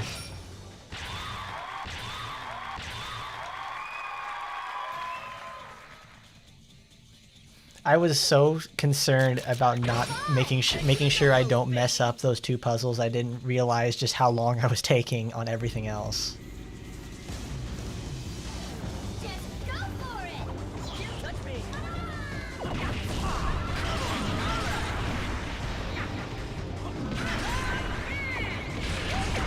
Thanks, Dr. Vinay.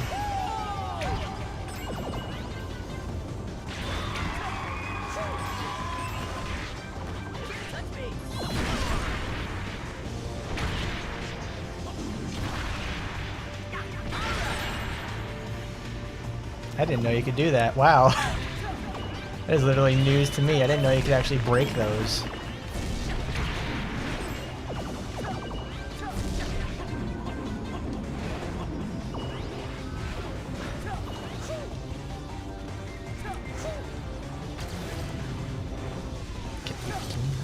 Up, you could speed up the other one. Doesn't even do anything.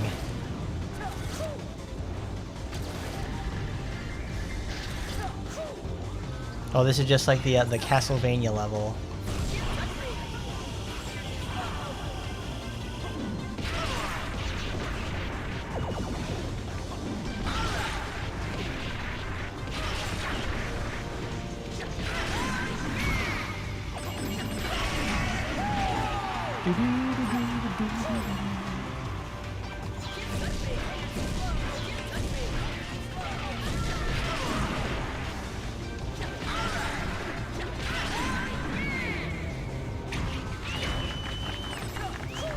We do. We need another playable fighting character.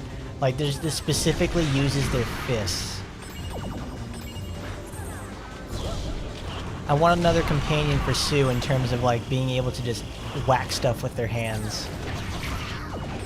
Like, there's a ton of Taimanins that do that, too. It's just, like, it should be, like, easy pickings.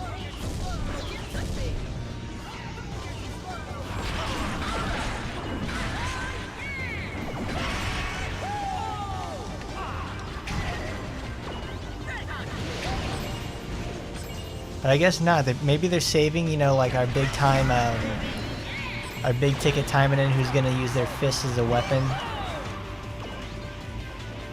Because there's like, I think in RPGX they have like Karate Asagi, where she just like fights with her fists and their cool leotard. That's pretty. That was a very fun addition for sure. But it's like, we're never gonna get that anytime soon. That's probably gonna be more of a costume than anything.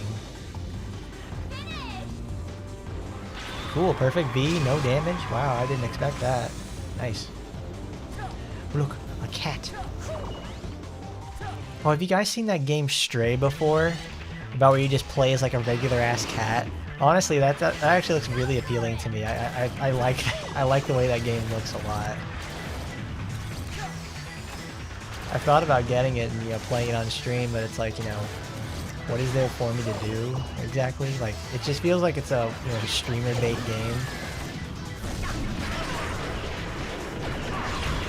Oh, okay, well, that's it. I feel like it's absolutely a streamer bait game. Yes, here we go. We got this sad boy right here.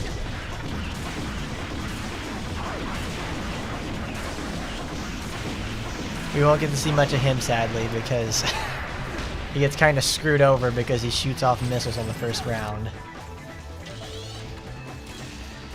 This is our last John fight, though. It's very sad.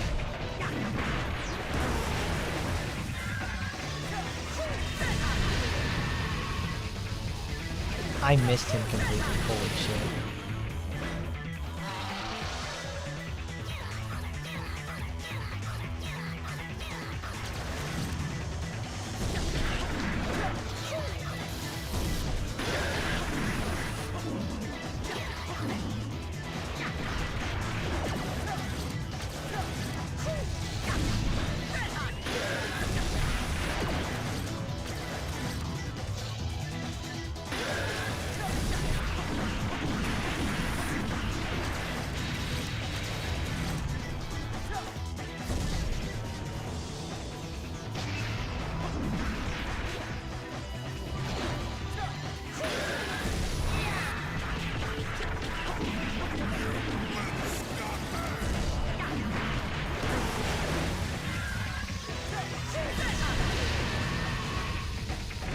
Wow, is he invincible during that? I never knew that. Huh. Phone call again? Oh, I wipe my hands. I'm getting sweaty. Like maybe 82 outside, but I can feel the heat rising. Probably also concentrating. Looks like the hot thing right now. It is the hot thing right now. It's too graphically demanding for my computer to actually play it. It's a game about physics.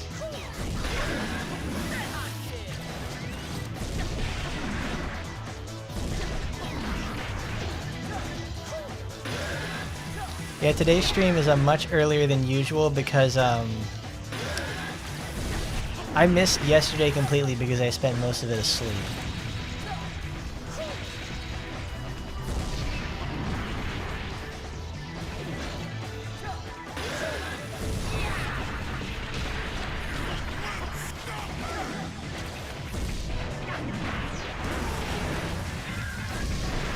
There you go, right in the fucking face.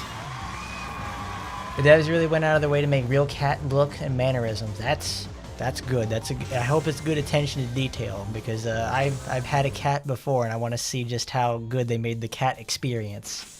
I also hope it's like one of those like, have you guys seen those videos where they have like they put a GoPro on a cat and you get to see the daily life of a cat? That is like one of my favorite videos I've seen in a long time. Because you get to see just how far cats go if they have like their friends around. They don't actually go very far, and it's super cute too. And today's stream is a lot earlier because of I slept a lot yesterday. I got a lot of rest. To my extreme detriment though, because I missed most of the day. I did not realize like until I woke up, like at sometime last night. It's like, oh, I didn't realize that I have been asleep for many, many, many hours.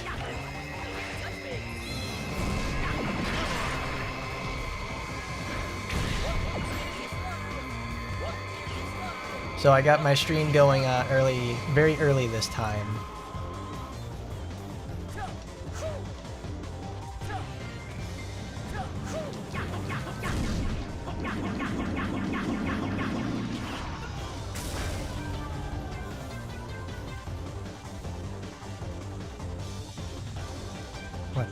What's happening? Oh.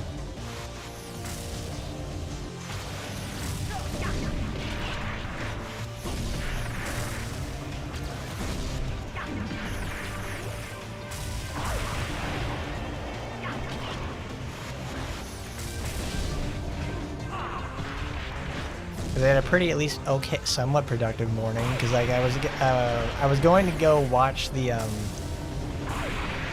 Maury Calliope live concert VOD. I was planning on doing that when I woke up, like, you know, earlier that evening so I could like, catch it live. I didn't, so I had to like miss it when it was like happening. So I was like, oh, whoops.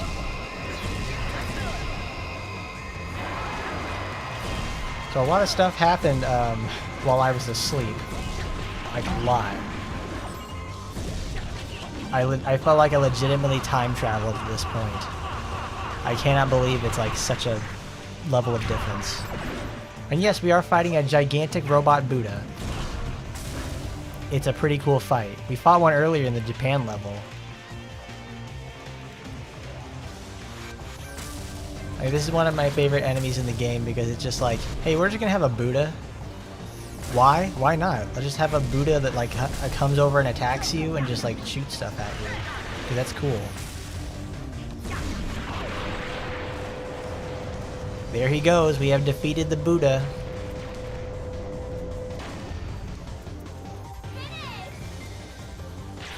Ooh, got a V on it. Did I miss any reels up here? No, I missed a lot of the reels on the conveyor belt.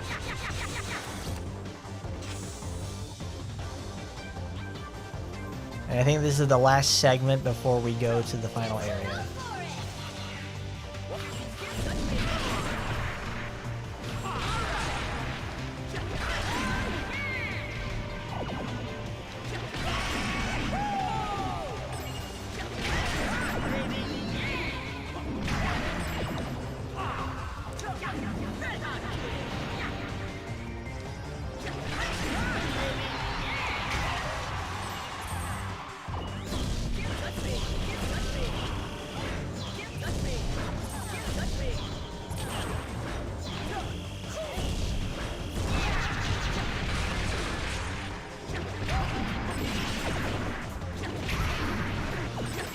Yeah, this game is just weird like that. You know, we have like ninjas, we have space bounty hunters looking for us. We've got, you know, Buddha.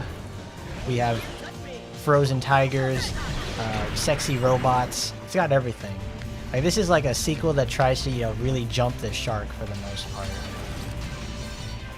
It does good in some areas, but it, you know, kind of falls down in some areas. But it's okay.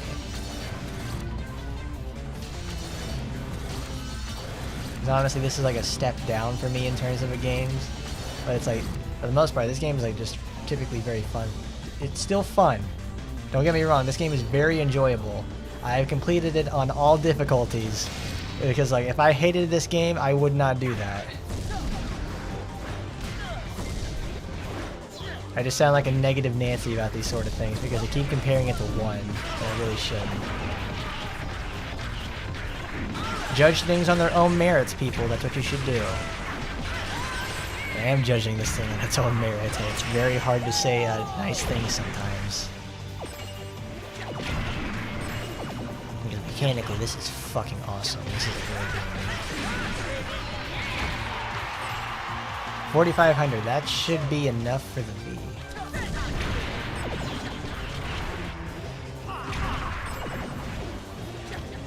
Would you be surprised to learn there, Jugao, that they both use the same rendering system of cell shading? Because there's No More Heroes and Viewtiful Joe both use cell shaders.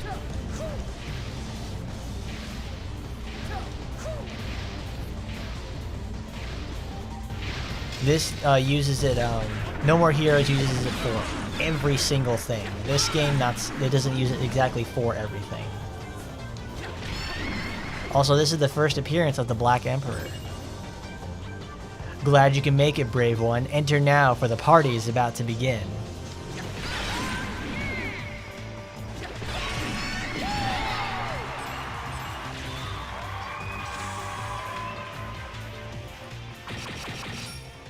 Ooh, nice. All V bonus. This is the first time you've ever seen Viewtiful Joe in his own game. You mostly see him in Marvel vs. Capcom 3.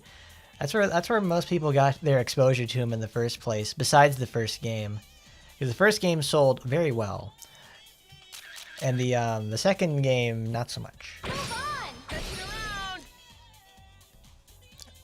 Is he any like good in Marvel vs. Capcom 3? I never bothered to use him. I've been awaiting your arrival. Oh, our arrival has long been overdue. Now return my father to normal. You are a very brave young lady. I don't know what you want, but we got all 6 rainbow Oscars. And we smashed the black film to bits, so sorry, the party's over. Smashed? Does this appear smashed to you? How? The black film is unbreakable. It can never be destroyed. He sounds like Willem Dafoe. That's what I've been thinking. I already told you. This is all part of the master plan. Now, behold, the greatest show in the universe!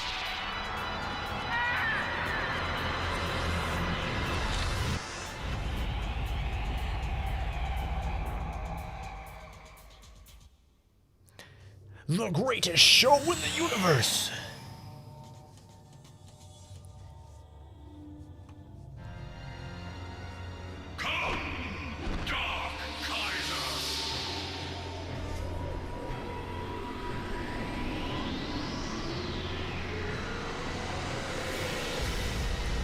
Ultra Black Behemoth Dark Kaiser.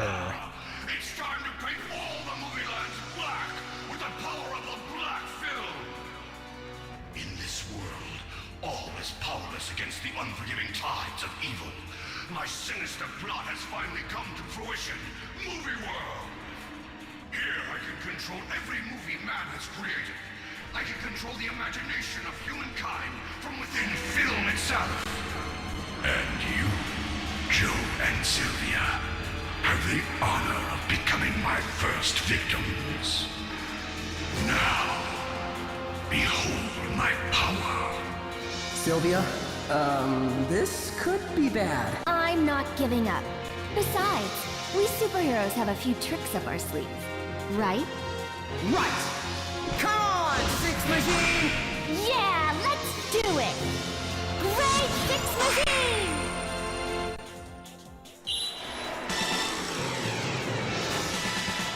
Here we go. Let's transform, baby.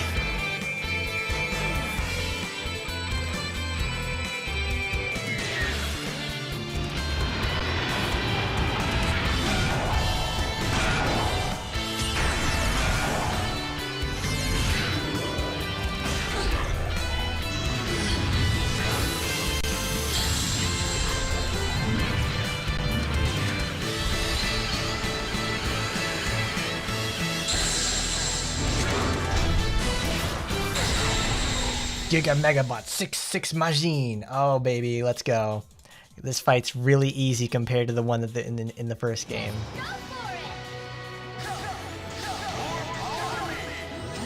Oh, whoops. Alright then, see ya, John. You're gonna miss the really cool ending.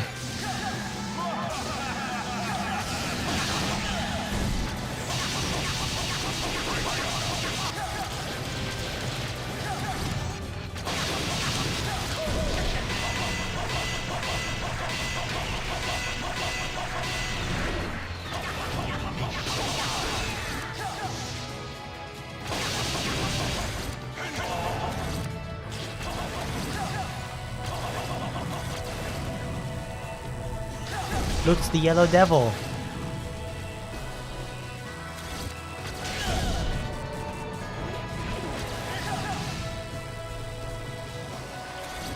More power to me.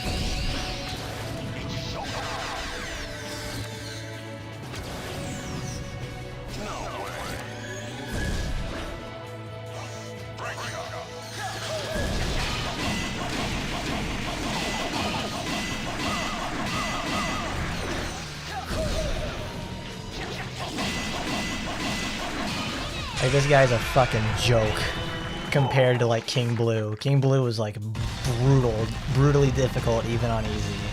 He's a very, very good challenge for the end of the game to hype up the boss. So this guy's like way easier compared to something like, oh, this guy's like like Black Kaiser is like much easier to something like that. Then the next fight though is like really, really hard.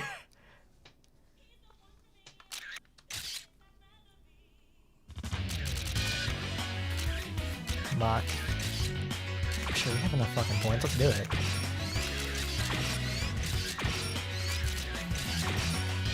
We literally have 300,000 fucking points. Like, when you get really good at the game, you don't ever have to spend anything. Life? Why not? Let's buy some more.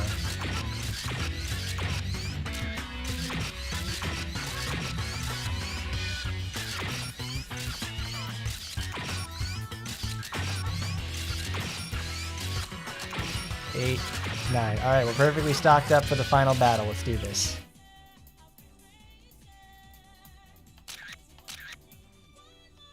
Amaterasu from Okami is a wolf drawn like a painting. Being friends with Joe, who looks like a cell-shaded American superhero, was a really fun pair. That's right. These guys, Joe is supposed to be the bridge between Eastern manga and Western comics. That's what he is. He's a celebration of both. But he's compared to someone like Okami, which is drawn like a, you know, classical painting. It's lovely. And Capcom loves to promote itself and reference itself in their own content.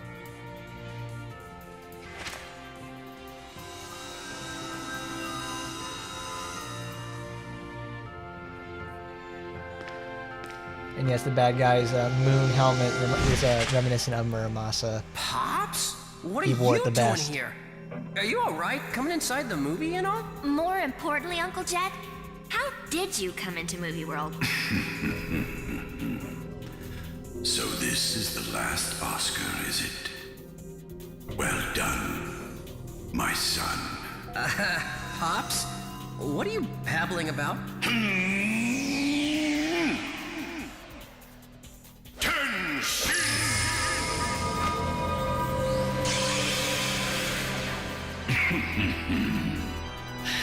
Puny humans and your eager desire for happy endings. Thanks to you, every movie ended happily ever after.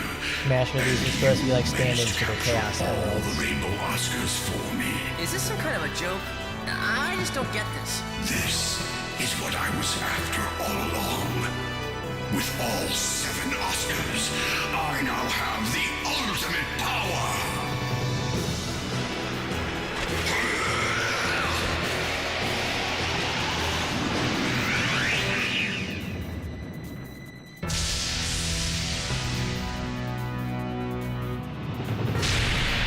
Dark Hero Jack. That's not all. Get ready for the darkest hour.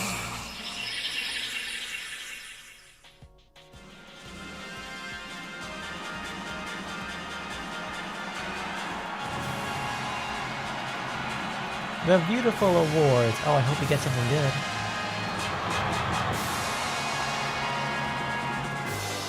Now, presenting the grand prize. Which film will be crowned with the prestigious Viewtiful Award, representing overall excellence and outstanding achievement in the art of film?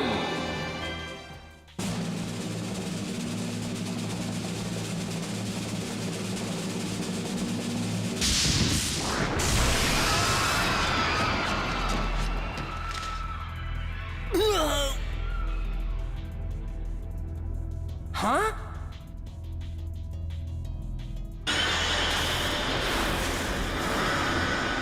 You are powerless here in the real world, but not I. My newly obtained power is just as good here in reality. I could care less about that fantasy movie land. For today is the day that I become a true hero!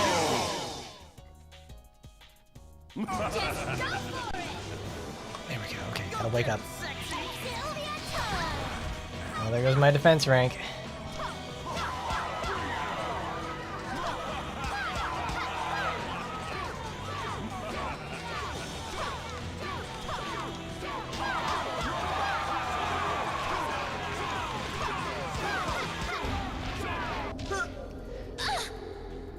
Alright, see you soon then, Melody.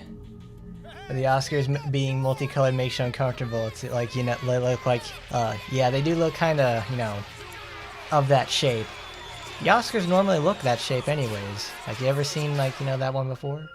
When the V-Watch Raptor, who are the Heavenly Knights you're referring to, though? Henshin's. Henshin a go-go, baby!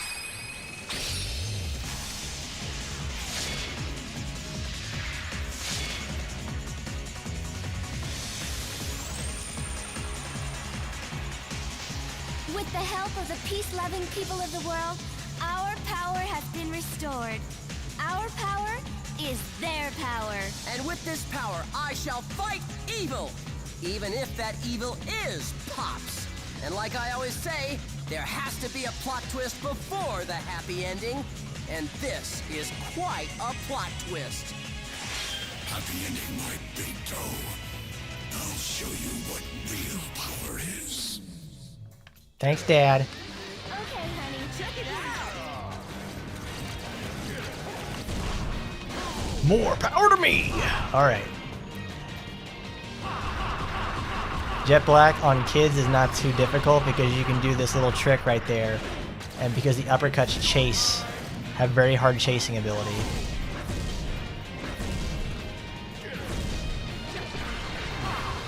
messed it up. There we go.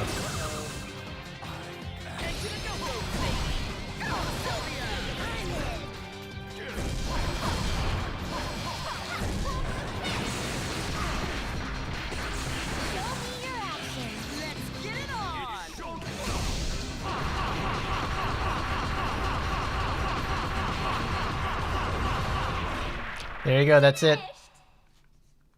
That's the end. That was the whole fight.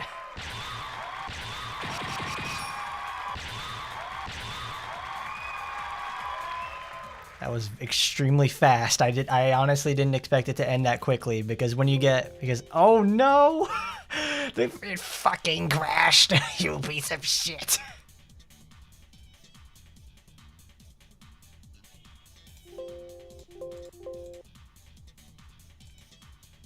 Motherfucker, oh my god, it crashed.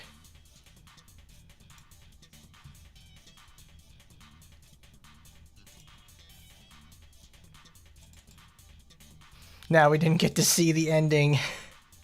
I didn't save. I put a save state there just because I was very sure something like that was going to happen. Are you gonna play some Sonic 2 there, Jermaine? That shit fucking rocks.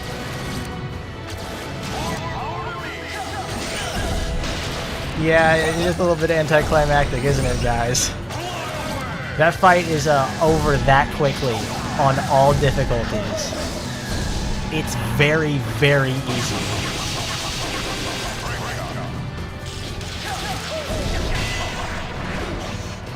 But now I have to do this again.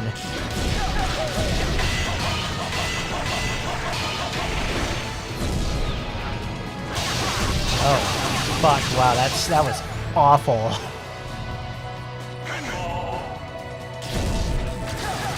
It never does that sort of thing when I play it by myself, so it's probably because it's like something so CPU intensive, like using OBS, is doing that.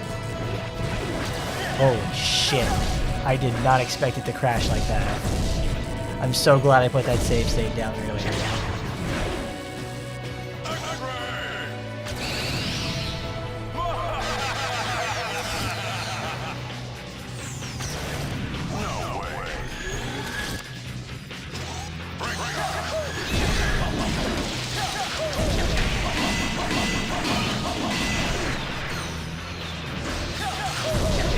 Yeah, that was very anticlimactic for the most part, so I mean,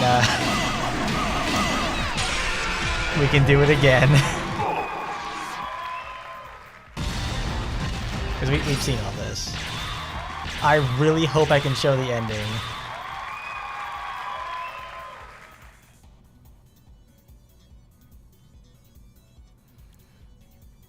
But in terms of Heavenly Knights, I guess my favorite has to be, Everybody, then Alma Elma, Tamamo, and then Grendaria. That's my favorite to least favorite. Alright, I don't need that. That's 200. There's a 231,000 points. Let's save actually, so we can do that again.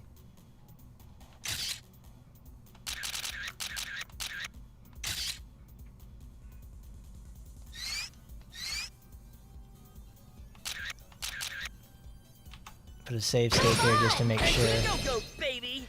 God, the game fucking crashed. Whoop, actually.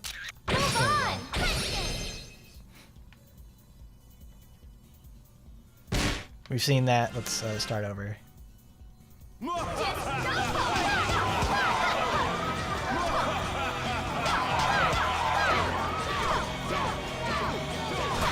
Oh, what? Oh my god.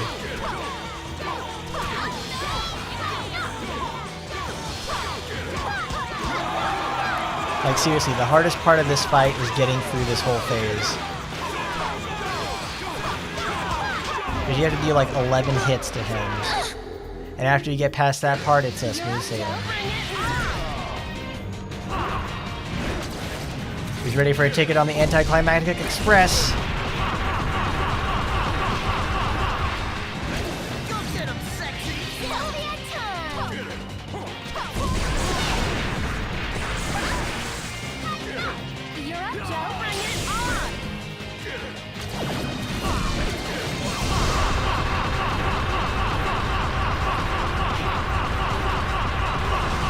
That's it. It's over. It's fast. Great job, everybody. Please, God, don't crash.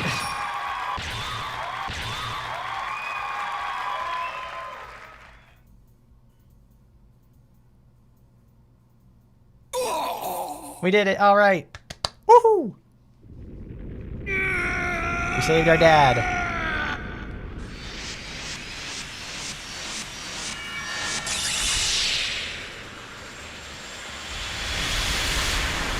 Oh, thank God.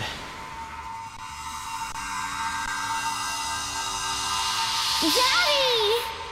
The power of the happy ending has returned to the movies, where it belongs. Well, if it isn't Jet. Long time no see. I wanted to become a director, and Jet wanted to share the joy of movies with others by building a theater. Each in his own way, we devoted ourselves to the movies that we loved so dearly. When I was a starving young director, my best friend Jet was my only support. He would show all kinds of quality movies, even when times were tough. Like the good friend that he was, he even showed movies directed by a nobody like myself. He always talked about wanting to show his son what a true hero was. One day, he found a strange black film canister hidden away in a garage somewhere, and nothing about him was ever the same again. He lost his passion for movies. He became less selective about his movie choices for the theater. He started showing some real junk. The black film manipulated his heart, and he became infatuated with the idea of capturing the Oscars. The evil film that wreaked havoc in Movieland took advantage of Jet's love for his son. Jet couldn't resist the temptation of total control over the world of movies.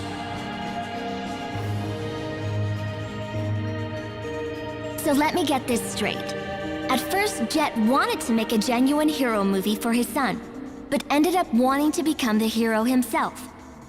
But either way, everything done to impress his son, Joe.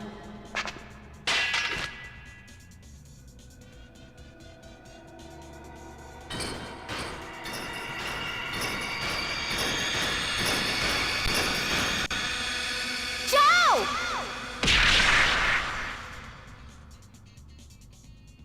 Oh, I love it. The cross counter. A strong jaw there, Joe. You've grown up so much, so fast. Where has the time gone? Grown up? You betcha. I had a big man to look up to. The biggest, baddest hero around.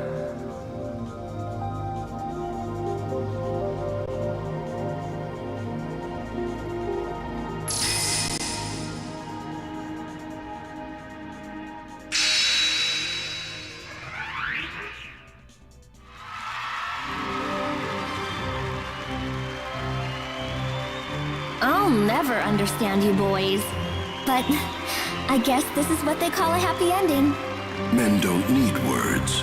We don't need excuses, apologies, or all that finger-pointing stuff. We solve everything through action. That's right, Captain But there Blue. are still riddles yet unsolved. Like Jet, where did you get that black V-watch? Yeah, but this watch, well, it's a long story. May I have a word? This is incredible. Such heartwarming drama. Please, tell us the name of this movie so I can honor this masterpiece with the award. The title? Sure thing, mister. It's called Viewtiful.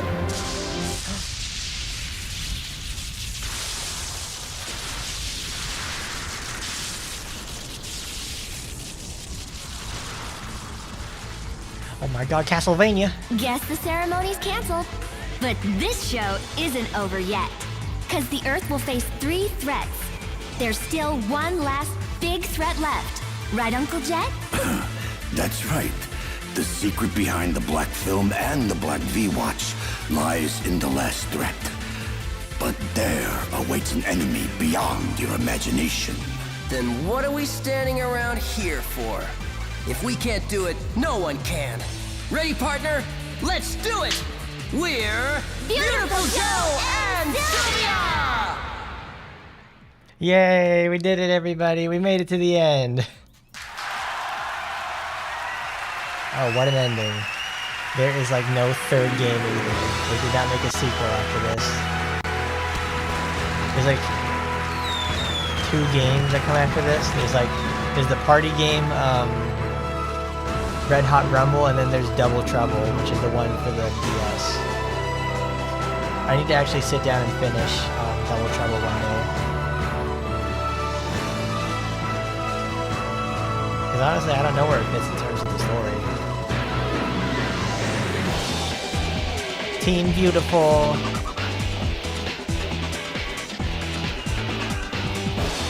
Directed by Masaki Yamada. Okay, that's not the guy who directed the first game.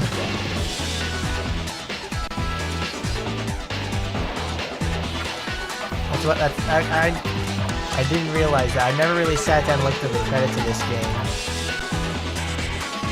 So like Hideki Kamiya obviously made the story, but he wasn't producing the game. That's why it feels so different from the first one. Oh, my precious little... My big toe is killing me. Is it okay?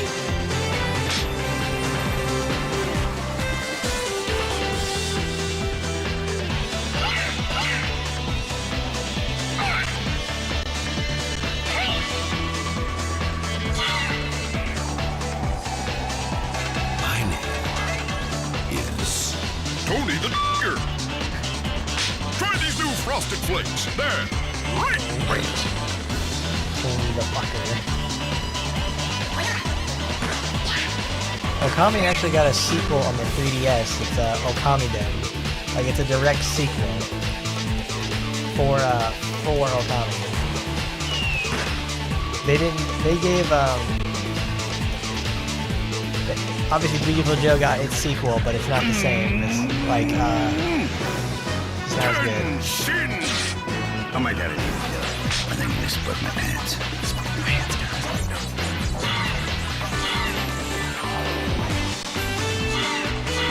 Like Masher, this has 4 games and a 26 episode anime series. This game did not get treated exactly poorly. It just got 4 remade games.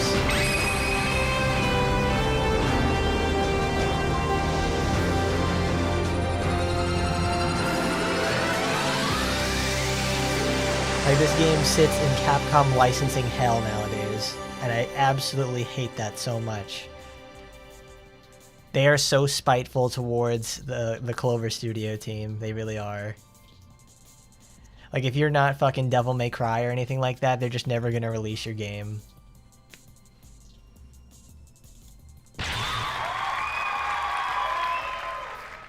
Three hours, 10 minutes, 16 seconds. That's not bad. That's like pure in-game time, though. Alright, not bad. That was a really fun adventure, guys.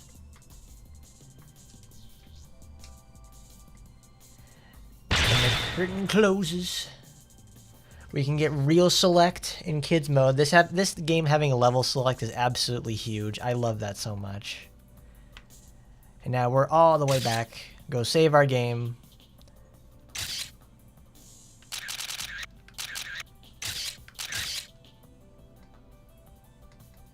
There we go.